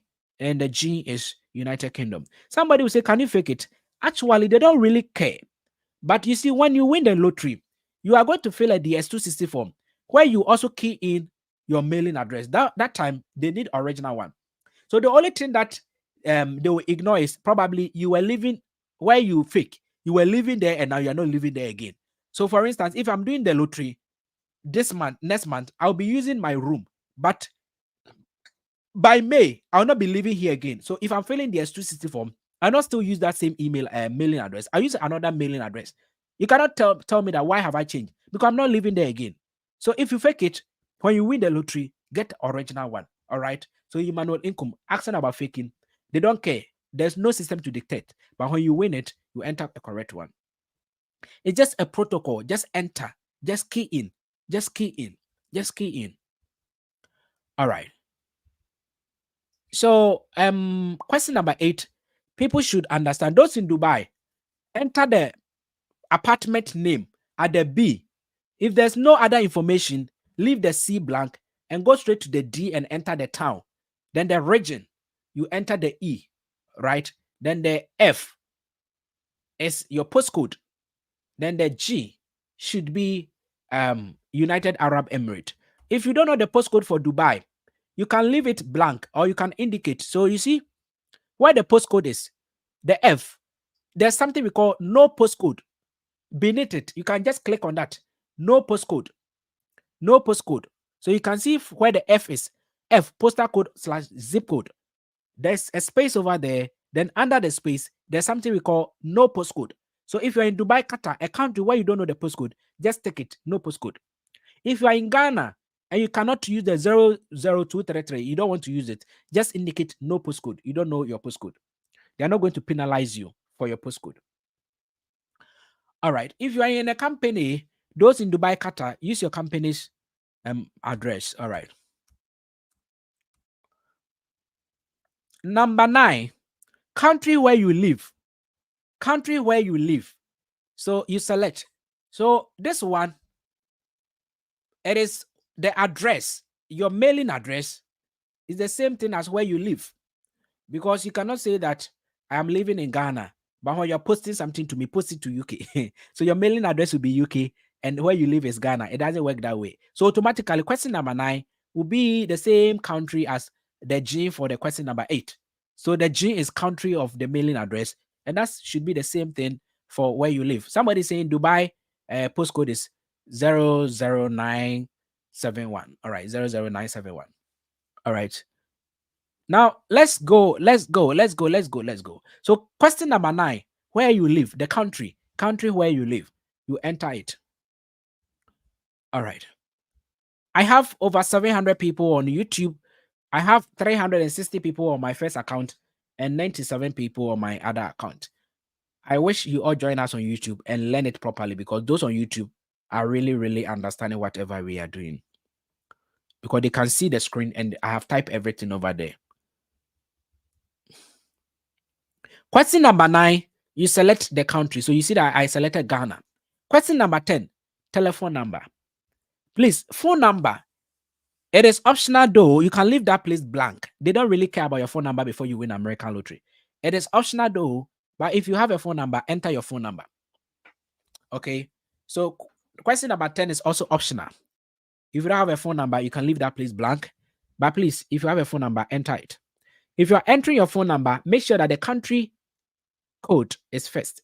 And this time, because it's a telephone number, you can begin with a +233 or +971 or +444, whatever the plus is. You can start with the country code, then the number will follow. So a typical example is +233 547 blah blah blah. That is not my number, please. It was just something that I key in. People used to do that when they watch my YouTube and they see a number and they start calling and people scam them. This is a random number that I just entered. So please be aware, okay? Please be aware. Don't go and call any number. It's just a random number. All right. So that is an example of question number 10. You key in your telephone number over there. Question number 11, email address. Question number 11, email address. Now you key in your correct email address. It is A and B. So A and B, you enter the first email address, and the same email address you enter at the column B. That is you confirming the email address. So the same email address you enter at the 11A, 11B, you enter the same email address. It can be in lower cases. So example is what you see on the screen. All right. So question 10, question 11 is very, very cheap. Question number 12. level of education. This part, I want everybody to pay attention. This part, please pay attention. If you don't understand, that is where you start asking questions in the comment section. Please pay attention. What is your highest level of education you have achieved as of today? So the day that you are doing application, what is the highest level of education you have achieved as of today, as of the day you are doing the application? So if you are in school, you have not graduated, don't go and enter. Some people are in the university, you don't have that achievement yet. You are now working towards that achievement. So you have not achieved it. So if you are in the university and your only certificate is senior high, your highest level of education you have achieved is senior high. If you're in the university and you went through a diploma, it means your highest level of education you have achieved is that diploma. If you are in the university doing your master's and you have your degree, it means your highest level you have achieved is your degree. So they are asking what you have on the table right now and not what you are doing, not your current, what you have achieved. What you have achieved, past tense. What you have achieved, please don't make any error. Because when you make an error, during the DS260 form, you submit supporting documents. You're going to submit your certificate, and you'll be submitting from secondary school to the highest level of education. So if you say you are right now, you are doing your master's, but you have degree, and you enter that you have master's already. During the DS260 form, you're also going to enter you have master's. And now they are going to look at the date on your certificate and realize that at the time of the application, you were not having the master's. So you lied. And that is a deceptive way. You lied during the application and they're going to refuse you. Or they're not going to even call you for interview. So please, don't lie. If you don't have it, you don't have it. The first one is primary school only. So primary school only is people with no formal education or primary level. So those who didn't go to school at all, or those who went up to class 6, the primary 6, you all choose primary school. But the thing is, the gospel truth is, you don't qualify. Except you can be able to prove a job zone 4 with SVP 7. For you to qualify, you need to prove either with education or work. So if you don't qualify for the education, then your work that you're doing should qualify you. If not, you can select the education. They don't care. You win America lottery. But when you fill the DS260 form and they realize that you cannot get secondary school certificate or you cannot also prove job zone 4 with SVP 7, they're not going to call you for interview. So don't even waste your time. So you have to get either one of the qualifications, either a secondary school level or a job zone 4 with SVP 7, a work experience, 2 years work experience. All right. So you select primary school. Those with no formal education with primary level, you select primary school. There are some people who went to JHS. They completed the JHS or JSS, whatever you call it, the junior high or the junior secondary school. Or some of them even proceeded to the senior level, the senior secondary school or the senior high school, but they were not able to complete. So both JHS or SHS incomplete, you select high school no degree. That means you started high school because JHS is also a high school. It's a junior high school. So you started with the high school, but you were not able to complete to the senior high level. Some people also started with the senior high level, but they were not able to complete. So you all select high school no degree. High school no degree. Other people too completed, but because of one or two things, they cannot even prove their certificate. If you ask them to go and bring their set, they will never get it. Not that it is missing or it is not yet in. They will never get their certificate for one or any reasons. Any reasons they cannot. So if you know that you completed senior high school, but if they ask you to bring your certificate, you can never provide. You also select high school no degree. That means you went to high school, but you cannot bring a degree on the table. The C is high school degree. It's those with WAEC. In Ghana, they say WASI, right? The WAEC certificate. NVTI, 3 years. So the WAEC, WAEC, you have to school for 3 years or more. So 3 or 4 years. At that time, people were schooling for 4 years, Then they change to 3 years. At that time, they'll change to 4 years again. I don't right now, I don't know how many years you're schooling for your WAEC. So either 3 years or 4 years WAEC is fine.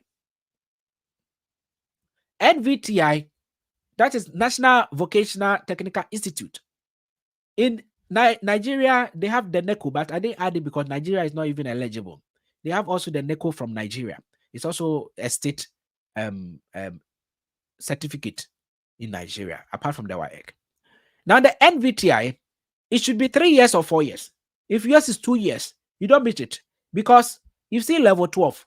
When America says high school degree, it should be equivalent to America standard level 12. And in America, their level 12, as I said, it should be equivalent to their level 12. When we say level 12, you see in Ghana, class 6, you go to the junior high level. So JHS 1 is your class 7 or level 7. JHS 2 is level 8. JHS 3 is level 9 or class 9. Then you go to the senior level. Senior 1 is 10. Senior 2 is 11. Then the SHS 3 is 12. And that will be equivalent to America level 12.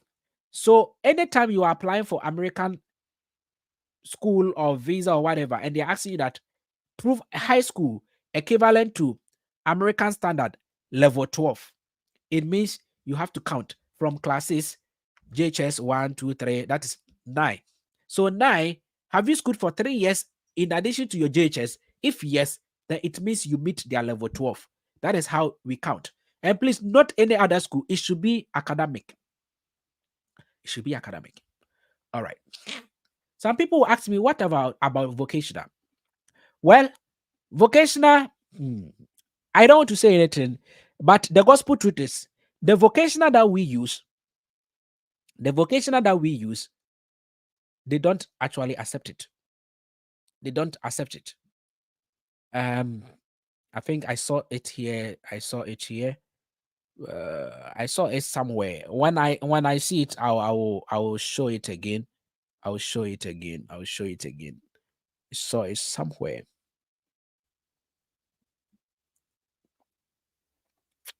Prepare for the interview certificates. When I see it, I'll share it on the screen. Yes.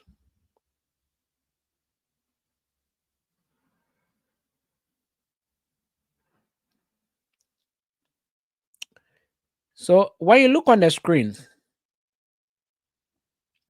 that is the American portal.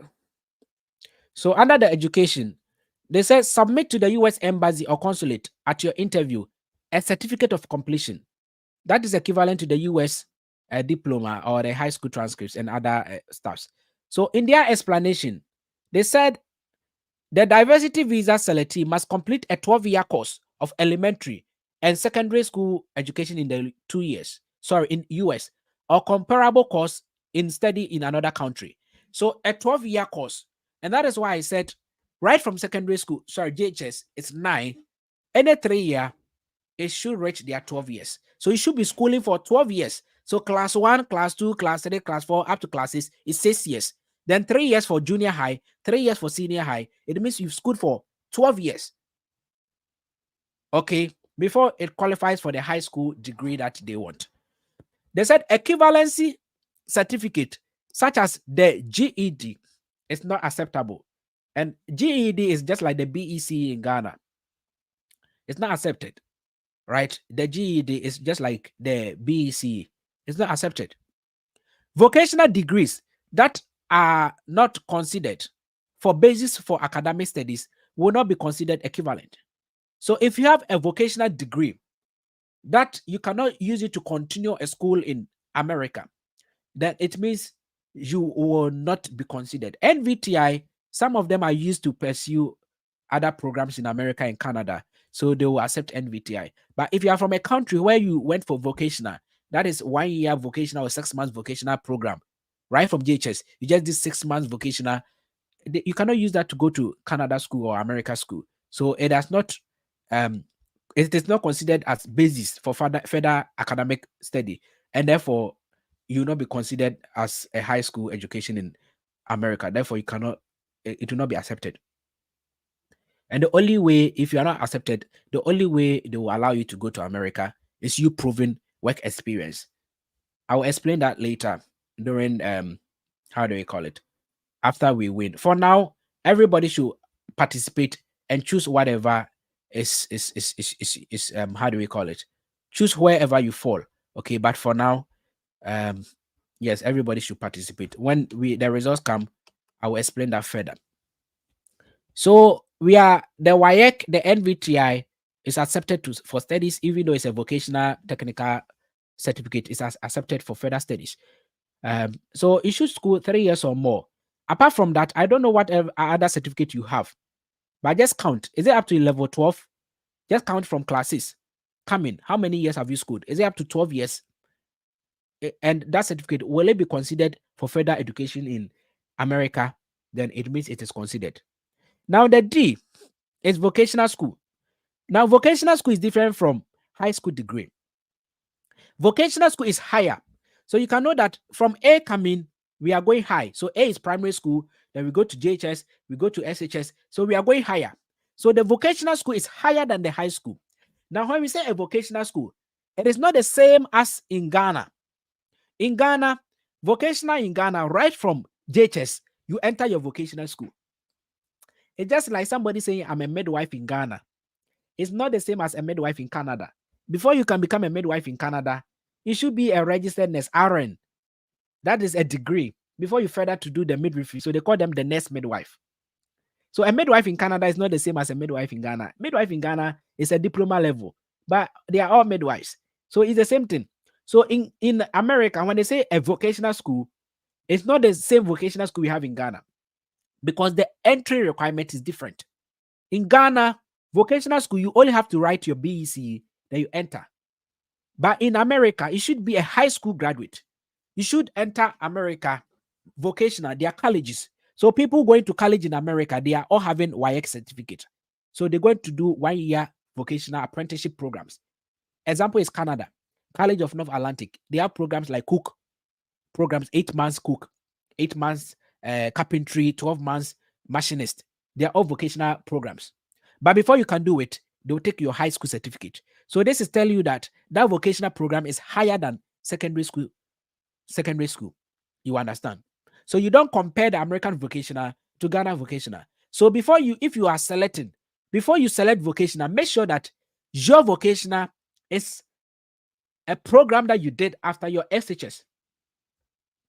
It is a program that you did after your SHS. If not, you are all under the high school degree. If not, if it is NVTI or any other vocational that you schooled for 3 years, right from JHS, then it will be level 12 and that will fall under the high school degree. So please note that.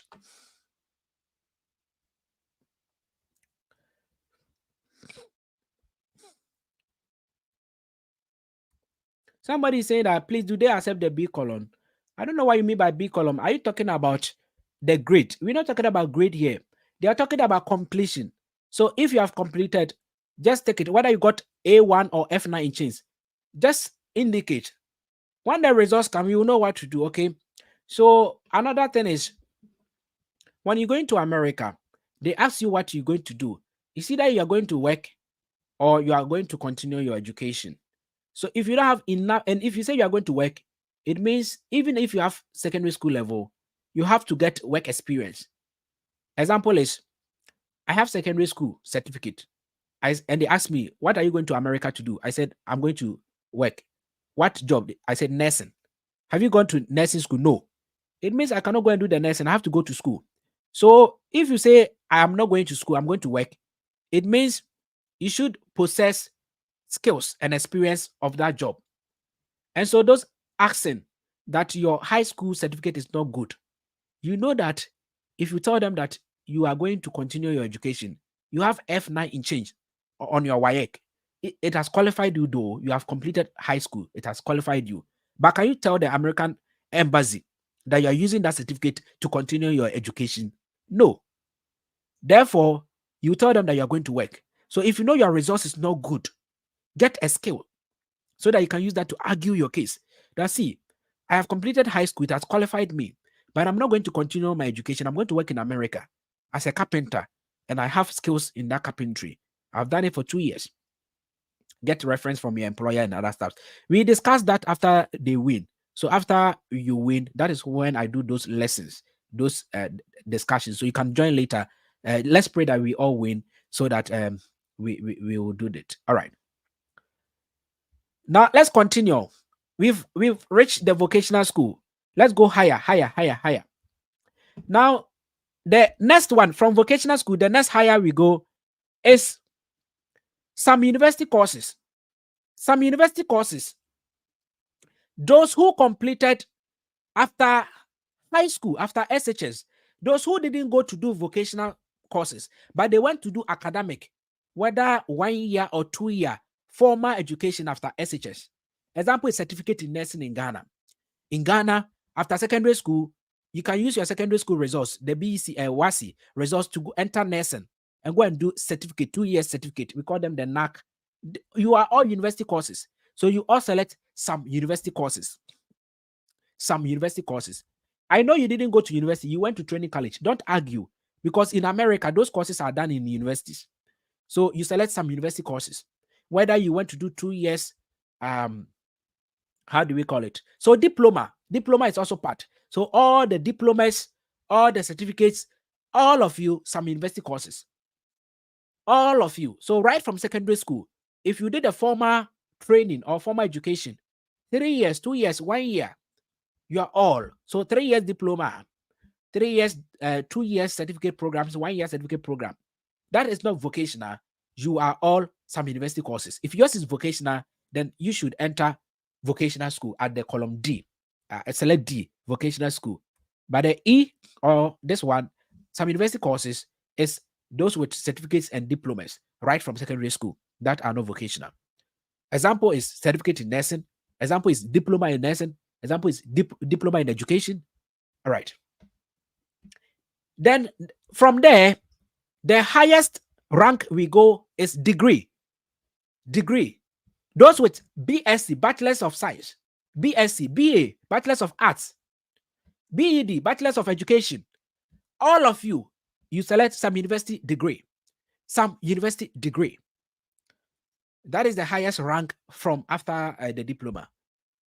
From there, we also have some graduate level courses. Example is the postgraduate certificate in education and other stuffs. That is not up to the master's level, but it is higher than the degree. You all select some graduate level courses. Some graduate level courses. Then some people are having masters, whether MSc, MBA, right? So Masters of Business Administration, MBA.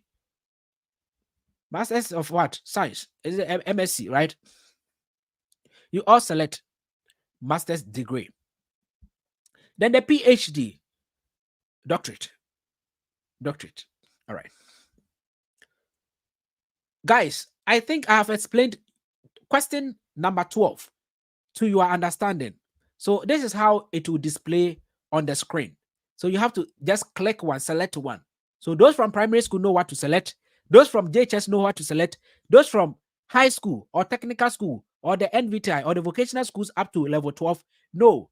Those from high school have proceeded to do vocational courses higher than high school know what to select. Those from high school has proceeded to do how do we call it? Some university courses such as the diploma and certificate in nursing, teaching, and other stuff know what to select. And those with degree, the BSc, the BA know what to select. Those with some graduate level courses know what to select. Masters know theirs, and doctorate also know theirs. So everybody select what you have as at the time, not what you are currently doing. What you have. What you have. I already cautioned you there. Question number 13. This is the last but one question, then we end the live. We are almost exhausting our 2 hours.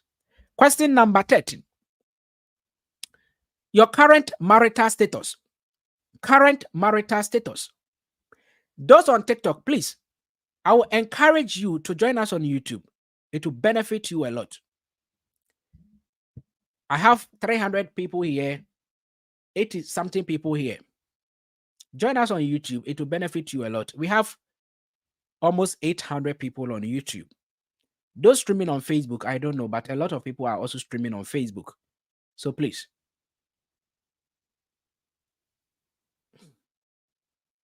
Question number 13. What is your current marital status? We have unmarried. Married and my spouse is in the US. Sorry. Married and my spouse is not a US citizen or PR. Married and my spouse is a US citizen or PR. Divorce or divorce. Widowed, legally separated. All right. Somebody say HND. HND is also some university courses because it is not up to the degree. It is still diploma. So HND is higher national diploma. So it is diploma, certificates, HND. You are all some university courses. Some university courses. All right. Marital status. If you are single, whether you are living with your boyfriend, you are living with a man in a room, you've given birth to 2 children, 3 children, but you are not legally married. Please, you are unmarried. Some people, because you are living with a man in a room, you think you are married. You are not married legally. Because in America, for you to show them that you are married, you need to prove a marriage certificate, either ordained by a church or you get it from a court. You sign from a court. So before you say you are married, do you have a legal document to prove that? If not, you are unmarried. Whether you are living with a man in a room and he has not married you, you're not married to the person legally, you are still unmarried. Please. Don't ask me, I have 2 children. It is still unmarried. Unmarried. All right. Then, if you are married, but your spouse, your husband or your wife is not a US citizen or PR, that is the lawful permanent resident, the LPR, then you select I am married, but my spouse is not a US citizen. Example is somebody married, you and your husband or your wife you are all in Ghana. You are married. So you select married and my wife or my spouse is not a US citizen. If you are married to a US citizen or somebody in US having a PR, then you select the third one. I am married and my spouse is a US citizen or a US lawful permanent resident. If you are divorced, now divorce to please, it is not somebody that you got impregnated by a man. He didn't marry you. So you think that you are divorced. No, you are still unmarried because there was no legal document to indicate you are married, yet alone to even get a divorce certificate. So for somebody to be a divorcee, it should be somebody who was legally married and also having a legal document or the divorce certificate. Or the divorce certificate. Please. I am very, very serious because they use that to also disqualify people. But that one only come after you win. When you win, they are going to tally the entrant information to your DS260 information. And when you lie, there's a misinformation, you are going to be disqualified for the visa. Even though you have won the American lottery, you are going to be disqualified. So please indicate what you think is best for you, that you can prove documentation. Those unmarried, you have nothing to prove. But those married or divorced, you are going to prove documentation. They're going to look at the date. And that is why when you indicate you are married and you win the American lottery, when you are filling the visa application form, the DS260 form, they ask you the name of the spouse, the town or the city where the wedding took place, and the date where the wedding took and when the wedding took place, or the date on the marriage certificate. So this is not a joke. People are aware. Those who won the lottery that I assisted to fill the visa forms, they were aware. They were asking about the city where the wedding took place. Somebody is saying that, what about traditional marriage? Traditional marriage is not recognized by America. It is only recognized when you have proceeded to have a court document. So after the traditional marriage, go to court and sign, or go to your church and sign. So they accept the marriage by ordinance. That is a church ordaining you, right? A bishop or a pastor, or yes, any pastor, a minister ordaining you in a church, signing a marriage certificate. So a church by ordinance is accepted. Customary marriage is accepted when it is legally documented. So if you are married traditionally, it is customary marriage. However, if it is not legally documented, it is not considered as. So what do you prove? And how the snap number what the snap number. So please, if it is a traditional marriage that you don't have a legal document to prove, you are still not married. If you know you are married, go and get a legal document. Because during the visa application, it is a legal document that we use to prove. We don't prove with snap. All right. I explained divorce. So those of you guys who were legally married and now divorced, you select divorce. Widowed. Widow is somebody that your husband is dead. That one too, you were legally married to the person and the person died. So if it was your boyfriend, you are not widow. Please, if the person didn't marry you, you are not a widow. Even if you were staying with the person with 3 children, but the person didn't marry you, you are still unmarried. You are not a widow. A widow is somebody who was legally married and now a widow. Because they are going to ask for the document of that person, that is the death certificate. And how would they know that the name of the death certificate was your husband? You will also prove your marriage certificate way back then. So your marriage certificate and the death certificate of your husband or your wife is going to prove that you are truly, truly a widow. It is not a joke. That is why I have taken time to explain it for everybody to understand. All right.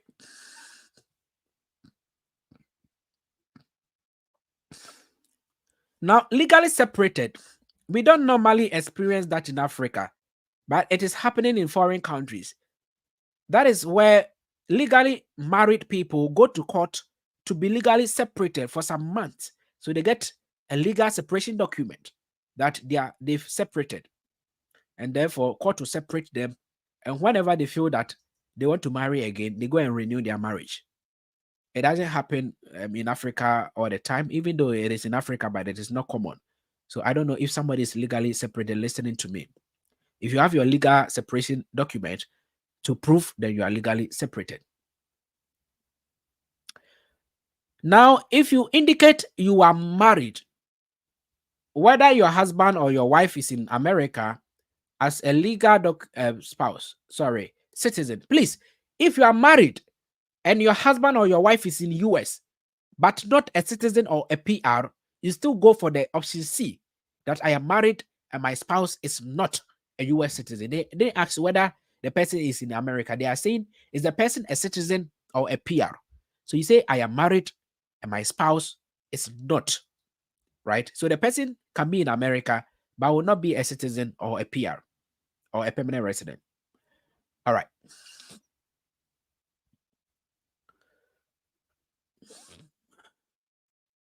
Somebody is saying that when I am married, can you prove by pictures? I told you that on the DS-260 form, the visa application form, they ask you the town where the wedding took place and the date and everything, and you need a document to show, because on every marriage certificate, the town where the marriage took place and the date is on the marriage certificate. The pictures that you want to prove is the town and the date on the picture. Is the town, the picture that you took, is the town and the date on the picture. So please listen to whatever we are saying, and it will help you. I don't know why you are married with your wife, but you don't want to get a marriage certificate. It means it is your choice. You don't want any court in it something. So why don't you go to US? Do it or married and go to US. Right? When you get money, then you send your wife some. Why are you stressing yourself? If you know you cannot do a marriage certificate because you are afraid one day your wife will claim your properties, then you do it or married and go. Nobody's forcing you. Do it or married. When you go to US, you get $1. You send it to your wife. This is not a big deal. Some people are asking funny comments.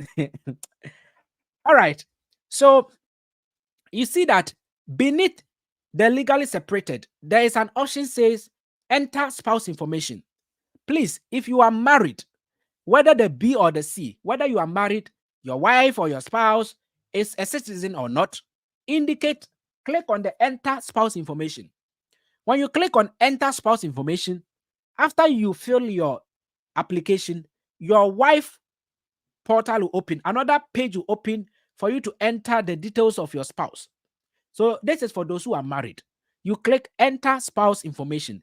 Don't forget, enter spouse information. So they are going to ask details of your spouse. Then they'll ask you for your spouse passport picture. So another example is if you are legally married and your husband is not willing to go and take a picture and edit it to the American standard, please choose unmarried. If they are serious to move with you, they should go and take the picture and edit it. You know one thing about the picture? If one of you, if the dependent, their picture, there is error, it affects the main applicant. For instance, I am the one doing the lottery and I'm married. My picture is correct, 600 pesos. I didn't wear space. I didn't do anything. But my wife, there's error. Because of my wife's picture, it will affect me and I will not win the lottery. And that is why a lot of people are not winning the lottery. Sometimes it is not from your fault. It is a picture, but not from your fault, but from your dependent, whether the child or your spouse. Because it is on a portal that when one of them, their picture is wrong, they are going to disqualify you. It is over there. The question number 7. Question number 7. So there was an instruction. Yes, there is an instruction, but we cannot read it. We cannot read it because it is small. So you see, photographs must be submitted at the time of the entrant. Photographs that do not comply to specifications, including, so during that day, the day of application, I will read that option for you. So including all those people, right? Whether you or the spouse or whatever, it is on the portal. Question number 7, enter photograph. They've written it that if yours is incorrect, or your wife or your children, even if one of them is incorrect, it will disqualify the entire process. So make sure that everybody that you are adding to your application, their picture is correct. So this goes back to what we were discussing. Your spouse. If you enter your spouse information and then you realize that your wife picture is incorrect, do it unmarried. When you win and you go to America, you make money, you can bring your spouse later. It is better than, oh, my husband didn't take a picture, so I am using his old picture. Then it will disqualify all of you. If your husband, your wife is not willing to take the picture, a current picture, edit it to the American standard, don't add them. Even though you have marriage certificate, forget and do it unmarried. Go to America. One day you file for them. Okay. The last one is question number 14. Number of children. So number of children, you either write 0, 1, 2, 3, 4, or 5. The number of children that you have. If you have none, is 0.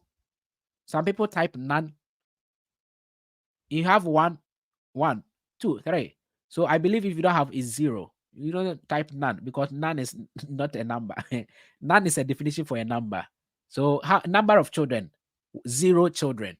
You don't say none children. 0 children, 1 child, 2 children, right? So 0. So you key in the 0 over there, 1, 2, 3, right?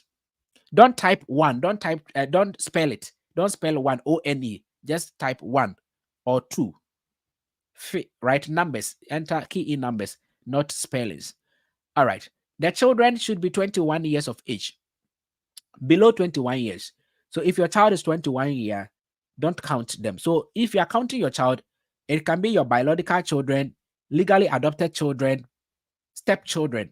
So even if the child is not your biological child, but your stepchild. Example is if you're married to somebody, but the child is for the husband, not your own child, it's still your child because it's your stepchild. So your stepchildren, count them as part, your legally biological children, then also legally adopted children, count them. So somebody can have 6 children, but the qualification will be for only 3 because maybe 3 of them are above 21 years or 21 years and above. So you not count them. So please, when you are entering the number of children, enter only those who are eligible. Enter only those who are eligible. So you can have about 10 children, but only 5 will be eligible. So you enter 5, not the entire number of your children, right? The eligible children is what you should enter. And the eligibility, the age is under 21 years, and they shouldn't be married. None of your child should be married. Okay, so even if your child is 18 years, but the child is married, they are not eligible, so you don't count them. If the child is unborn, you are pregnant, you don't count. Don't count any unborn child. So the child should be born and also under 21 years and also unmarried. Unmarried. All right. You key in the number. Now, if you key in 2, 1, after you submit your application, another page will open for you to enter the details of the child. And they're going to ask the name of the child, the date of birth of the child, and where the child is living. So the name of the child, the date of birth, and the residential address. So they can ask you, is the child living the same place like the father or the applicant? You indicate yes. Then you don't key in the, how do we call it, where the child is living. But if the child is living at a different place or a different country, you have to enter the residential address of the child. The same thing for your wife. If you are living with your wife, they are going to ask you, is the wife living together with the applicant? You say yes, then you just move on. All right. So your wife, they're going to ask details of your wife. That is the full name. The same thing, the middle name, first name, that same method, you have to do it for your children too. So know your child's first name, the middle name, last name. Know your wife first name. Any born child should get a passport picture. If you don't upload their passport picture, you cannot submit your application, and therefore don't add that child. Don't add that child. Somebody say the child no passport, please. You will need their passport pictures, please. The children, you will need their passport picture. Even if they are drinking breast milk, right? 6 months, you still need it. There's a way to take their picture. That one, you lay them down on a white bed sheet. You lay them down on a white bed sheet. Then the photographer takes the picture this downwards, right? Not this time, but downwards. So what I meant is you lay them down. When you take them to the Photoshop, you put them down white bed sheet because you need a white background. So white bed sheet, then the photographer will look down and take the camera down there and take their picture for you, and they'll edit it. So it will come and you see that the child was lying on a white bed sheet. So children, you need their passport pictures, same as your wife, right? Tomorrow we will be talking a lot about the passport picture. The child, you shouldn't put anything in their mouth. They shouldn't cover their face. We will be learning how to take the pictures of children and how to be taking pictures of the adults. Then we also learn about the editing, and that is going to be a very, very a great lesson for tomorrow. Somebody said unmarried but have a child. So the unmarried, you select unmarried, then the number of children you indicate, then you enter your children's. So whatever you indicate in the system is the page you open. So the one who said I am married, another page will open for the spouse. The one who said I have children, another space will open for the children. So it depends on what you feed to the computer. That they will also show the number of pages that you also fill. If you are single or married with no children, then right after you key in, the number of children 0 and unmarried, then automatically you go to continue. When you click on the continue, then submit application will come, then you submit. But if you are married, if you click continue, your wife page will open. If you have children, if you click the continue, your child's page will open before the submit will come. When you submit, you're going to see sources. You see the green thing over there. Sources. That means successful application. Please, you are going to see a confirmation number. You are going to see a lot. Let me try and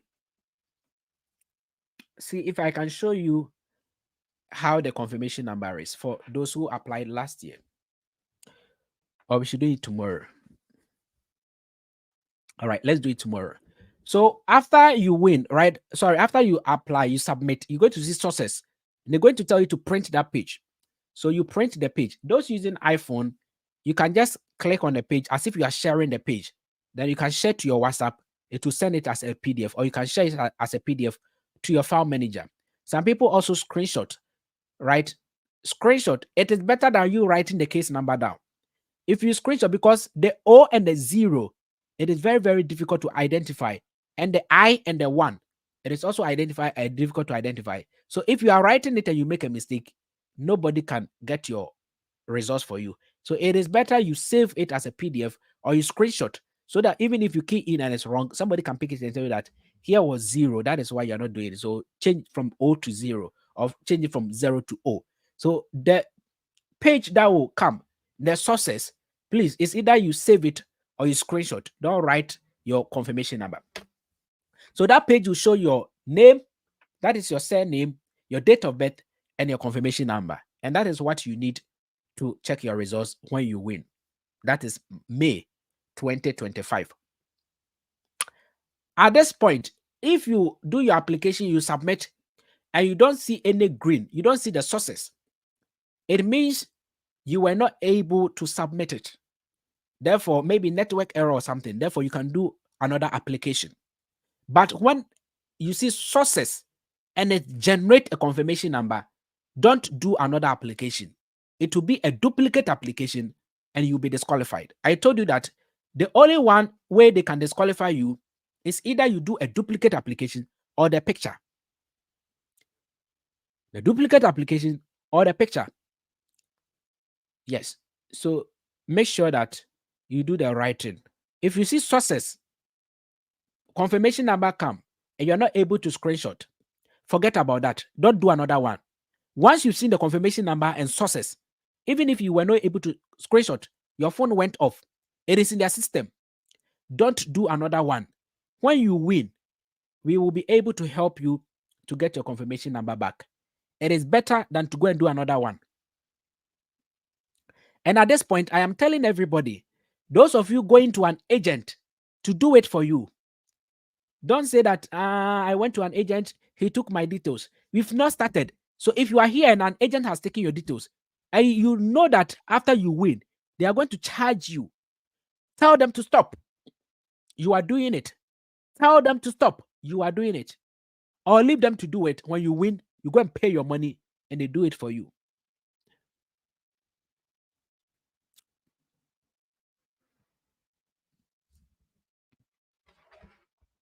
You cannot use last year. Pick questions about picture. I am very tired. Let's reserve that for tomorrow. Questions about picture. Let us reserve that for tomorrow. I've streamed for 2 hours. I'm very, very tired. Please, let us reserve that for tomorrow. Questions about picture is tomorrow. All right. Let's if you have question about what we did from question 1 to question 14, if you have any question, don't tell me to go over. I'm not going over. But if you have any question, just prompt me, okay? Because the video is there. You are supposed to go over the video. This is not TikTok. This is YouTube. You can watch it over again. Because I know some people joined late. They came at question number 10 or something. So they're asking question 8. I am not going to repeat because it is going to waste somebody's data here on YouTube.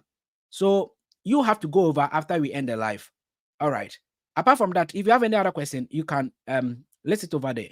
Somebody said wife and husband can apply separately and use a different as dependent. Yes. So if the husband is doing, you indicate I am married, then you enter the spousal details and you enter your wife over there. When your wife is also doing, you at the wife part, you indicate your wife is married and you click enter spouse information.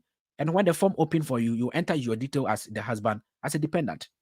Okay, so that means you do 2 applications. So if you win, you take your wife. If your wife also win, she takes you alongside. I understand applying the DV can affect your chances of getting a visa if not successful. It doesn't, because applying a DV is another link and applying for a visa is another link. So the portal to apply for a visa has nothing to do with the DV. All right, it's 2 different platforms. So please, whoever told you is lying to you. Okay, it's lying to you. It can never happen. It can never happen. All right. I am SHS graduate working for myself as a fashion designer with no fashion certificate. Am I qualified? SHS graduate, don't ask that question. I told you that secondary school certificate qualifies you. So you saying SHS graduate. How did you graduate from SHS without you saying SHS graduate? So how did you graduate? Didn't you write exams? Some people you don't need an answer. You don't need an answer. You're just not listening. All right. Nanaya says, thank you for the information. What about excavator operator? We're not doing job here. We are doing qualification. So excavator operator, somebody's having a degree using excavator. Somebody's having a diploma using excavator. So excavator operator has done what? What is your educational qualification? That is why you should ask. Don't ask about excavator operator. If you don't have any educational qualification and you're talking about job experience, then excavator operator will not qualify you. In fact, let me tell you the secret. The SVP7 is jobs that we use degree, nursing, teaching, accountant, doctor, lawyer. I'm telling the truth. Before you start saying, hey, I am a carpenter, I didn't go to school. The SVP7, they are jobs. I've gone to read about it. I've gone to see the jobs. Even police is not SVP7. So a policeman, if you cannot claim your secondary school certificate, you don't qualify because the police cannot qualify you. It's your secondary school that will qualify you. Police is SVP5. SVP5. It's not even up to 6, up to 7. So please, police is not part. Fire service is not part. All those jobs, they don't reach 7. So please, that is why I don't even talk about the jobs, because I know the jobs that reach 7 is high. Accountant, lawyer, doctor, registered nurse, teachers, those jobs, university jobs. So I wonder why they are even saying SVP7, because people with SVP7, they are all having a secondary school certificate. So please, the minimum you can provide is your secondary school certificate. The minimum you can provide. So if you cannot provide your secondary school certificate, you can try your best. That is why you can just indicate. But when you win, the DS260 form is very, very difficult. Because that is the gospel truth. SVP7, not every job. Police do not qualify. Fire service do not qualify. Farm job is SVP1. Farm, SVP1. Carpenters, SVP3. Carpenter is 3 thereabout, 3 and 2. Mason, 3 and 2. They don't even reach 4. So those jobs, you don't even reach 5 to go to say 7. So SVP7, it's not any job in America. It's higher jobs, degree, master's jobs. So get your secondary school certificate and be free. Get your at least your secondary school certificate. If you have higher, if you have a degree, master, then you are even right. Somebody will ask me, I have a diploma, do I qualify? Secondary school qualify, diploma do not qualify. Is it what that you're telling me? You see, a secondary school qualify, but you're telling me a diploma do not qualify. You qualify. All right. So somebody say a soldier. The soldier, are you having, is it a BEC or SHS? If you don't have SHS, then you don't qualify. Because the soldier, you were trained for only some few months, about 6 months. So if you have JHS, 6 months plus JHS, you don't even reach level 10 because JHS is level 9.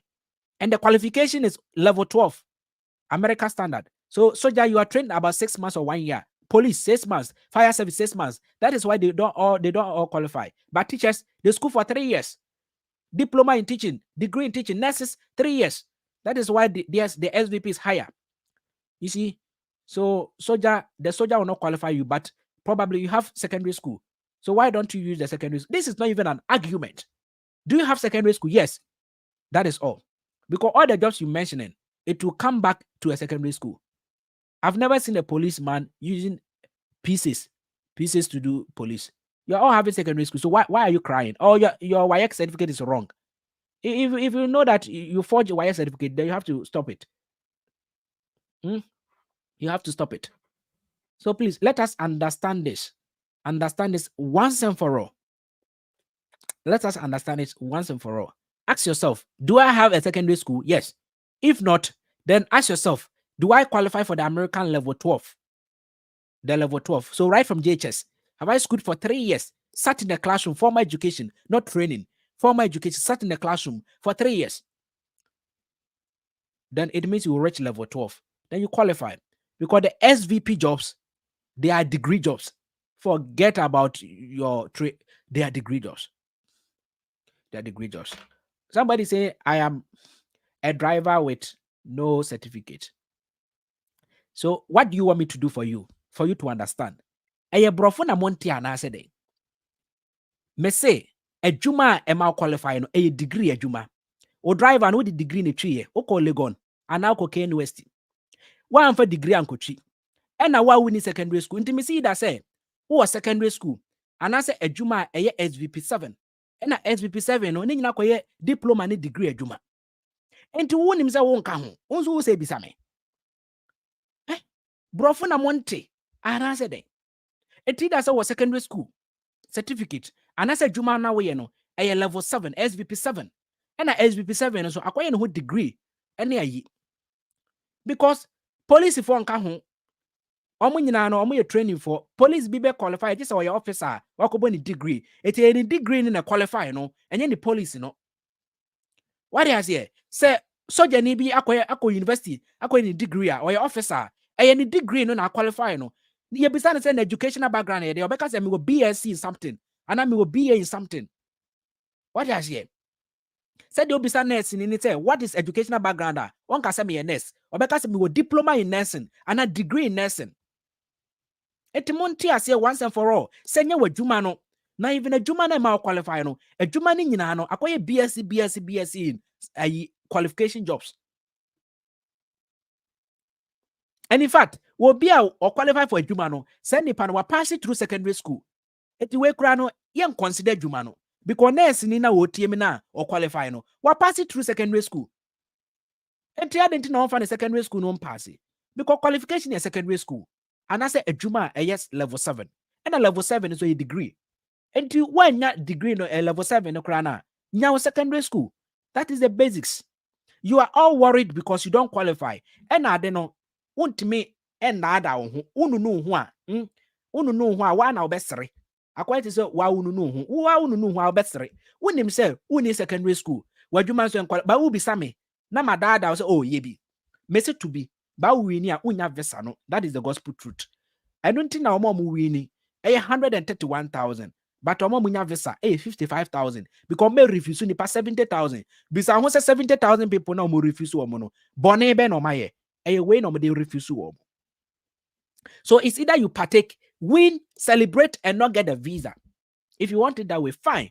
So I told you that the only way they can disqualify you is your picture and double application. So one could school that ube to be, but win ube 70,000 na omunya visa no opa join it. That is all. Because last year 131,000 people won, right? But only 55,000 people are getting the visa. And so do you think why win you need be ma ye visa be ma ne yakoja yakom obi a ono no e pass or on the secondary school no ye you ono free. They'll consider those who are eligible first. So please eba minim say obi anya bia obey unya America obeko. There are a lot of opportunities. There are a lot of opportunities in US. They have the B1, B2, the visit visa. One go school to me. Use that opportunity. If you think that you're not eligible for American lottery, use that opportunity because it is written on the American portal that if you don't qualify for either the educational requirement or the secondary school or the job, don't apply. If not, you'll be disqualified. It is here. Confirm your qualification. Step number 12. This is the DV program, right? Step number 4. It is written over here. So if you don't have the required education or the qualifying work experience, you are not eligible. You should not even consider pursuing the DV application if you do not meet the qualifying education or work experience as explained. Because as you may not be eligible and any fee that you pay will not be refunded. Eti broni no ate warning and na wasa ye ni deep. And I make a chiro ntenye me na me hunu now. Waka chiro say only secondary school no educational qualification no level 12. And I say adwuma work experience no so maka chiro say SVP 7. Unia, you should not consider yourself to pursue because otu bi kura na Obe apply visa, ube to visa fee, $330. Or be refuse or refund amount. It was say you will not be eligible and the visa fee will not be refunded. It will be mausika shimuana debi. It meant to be. Open so to be. Uwinya nyame beye. Anase sanam. Nyame beye ana. Right? So please, all you need is to get a YX certificate. If you have a way of getting your YX certificate, that one I cannot discuss it over here. I don't know, but you should get a YX certificate. You should get a YX certificate. I thank you. I thank everybody who came to listen today. I thank you all very much. If you are not eligible, don't be sad. There are a lot of opportunities on this platform. You only have to. And this is the time that you have to share to your friends who are eligible. Your family member is eligible. Your husband is eligible. So, yes, this is another thing. If you are dating and you are not eligible, but your spouse is eligible, you can all take pictures. Then you marry and say you are married. Maminka we would cheat. Ubi beka si yenware yes, started tabe ne beka ko ware. Take so ware. What take so ware? Monko ye marriage certificate. Na munye date no. Ema nye echiri, right? Mom me person me use brofo no. Ba mama date no enye te se na ma ware ansa na motu lottery ni bi. Eno so betimi abo. Ento obi tie me a wanko school but the yera ko school na ne kuna ko school. Tu betimi ma okunu na to. Na o no etwa picture ni bi no de waka ho. Na my marriage certificate and obi also onyan ware but mo betimi my marriage certificate no and once me beko court na makwakoye na maware America mo kodru na obi ate ne baby a obi ate ne baby mo pese mo file divorce ama file na afi obi asa akware na ware obi anfa mo ho mo na mo de mo ho na mo ko US na pese mo ware a court intimi gasa de na mo ware nti no my all right tomorrow let's meet here the same time, either 10 a.m. to 10:30 a.m. We should start early tomorrow, and then let's come here and discuss the picture editing. I will encourage that everybody join us about the picture editing. Those asking the 8A, if you don't understand yesterday and today, if you don't understand, then let somebody assist you to do the application because you will never understand. I have taught yesterday and taught about 30 minutes about number 8. You used about 4 examples and you still don't understand. It means you will never understand. So let somebody do it for you. Simple and short. Or you watch the video over and over again. All right. Thank you very much. God bless everybody. Bye-bye.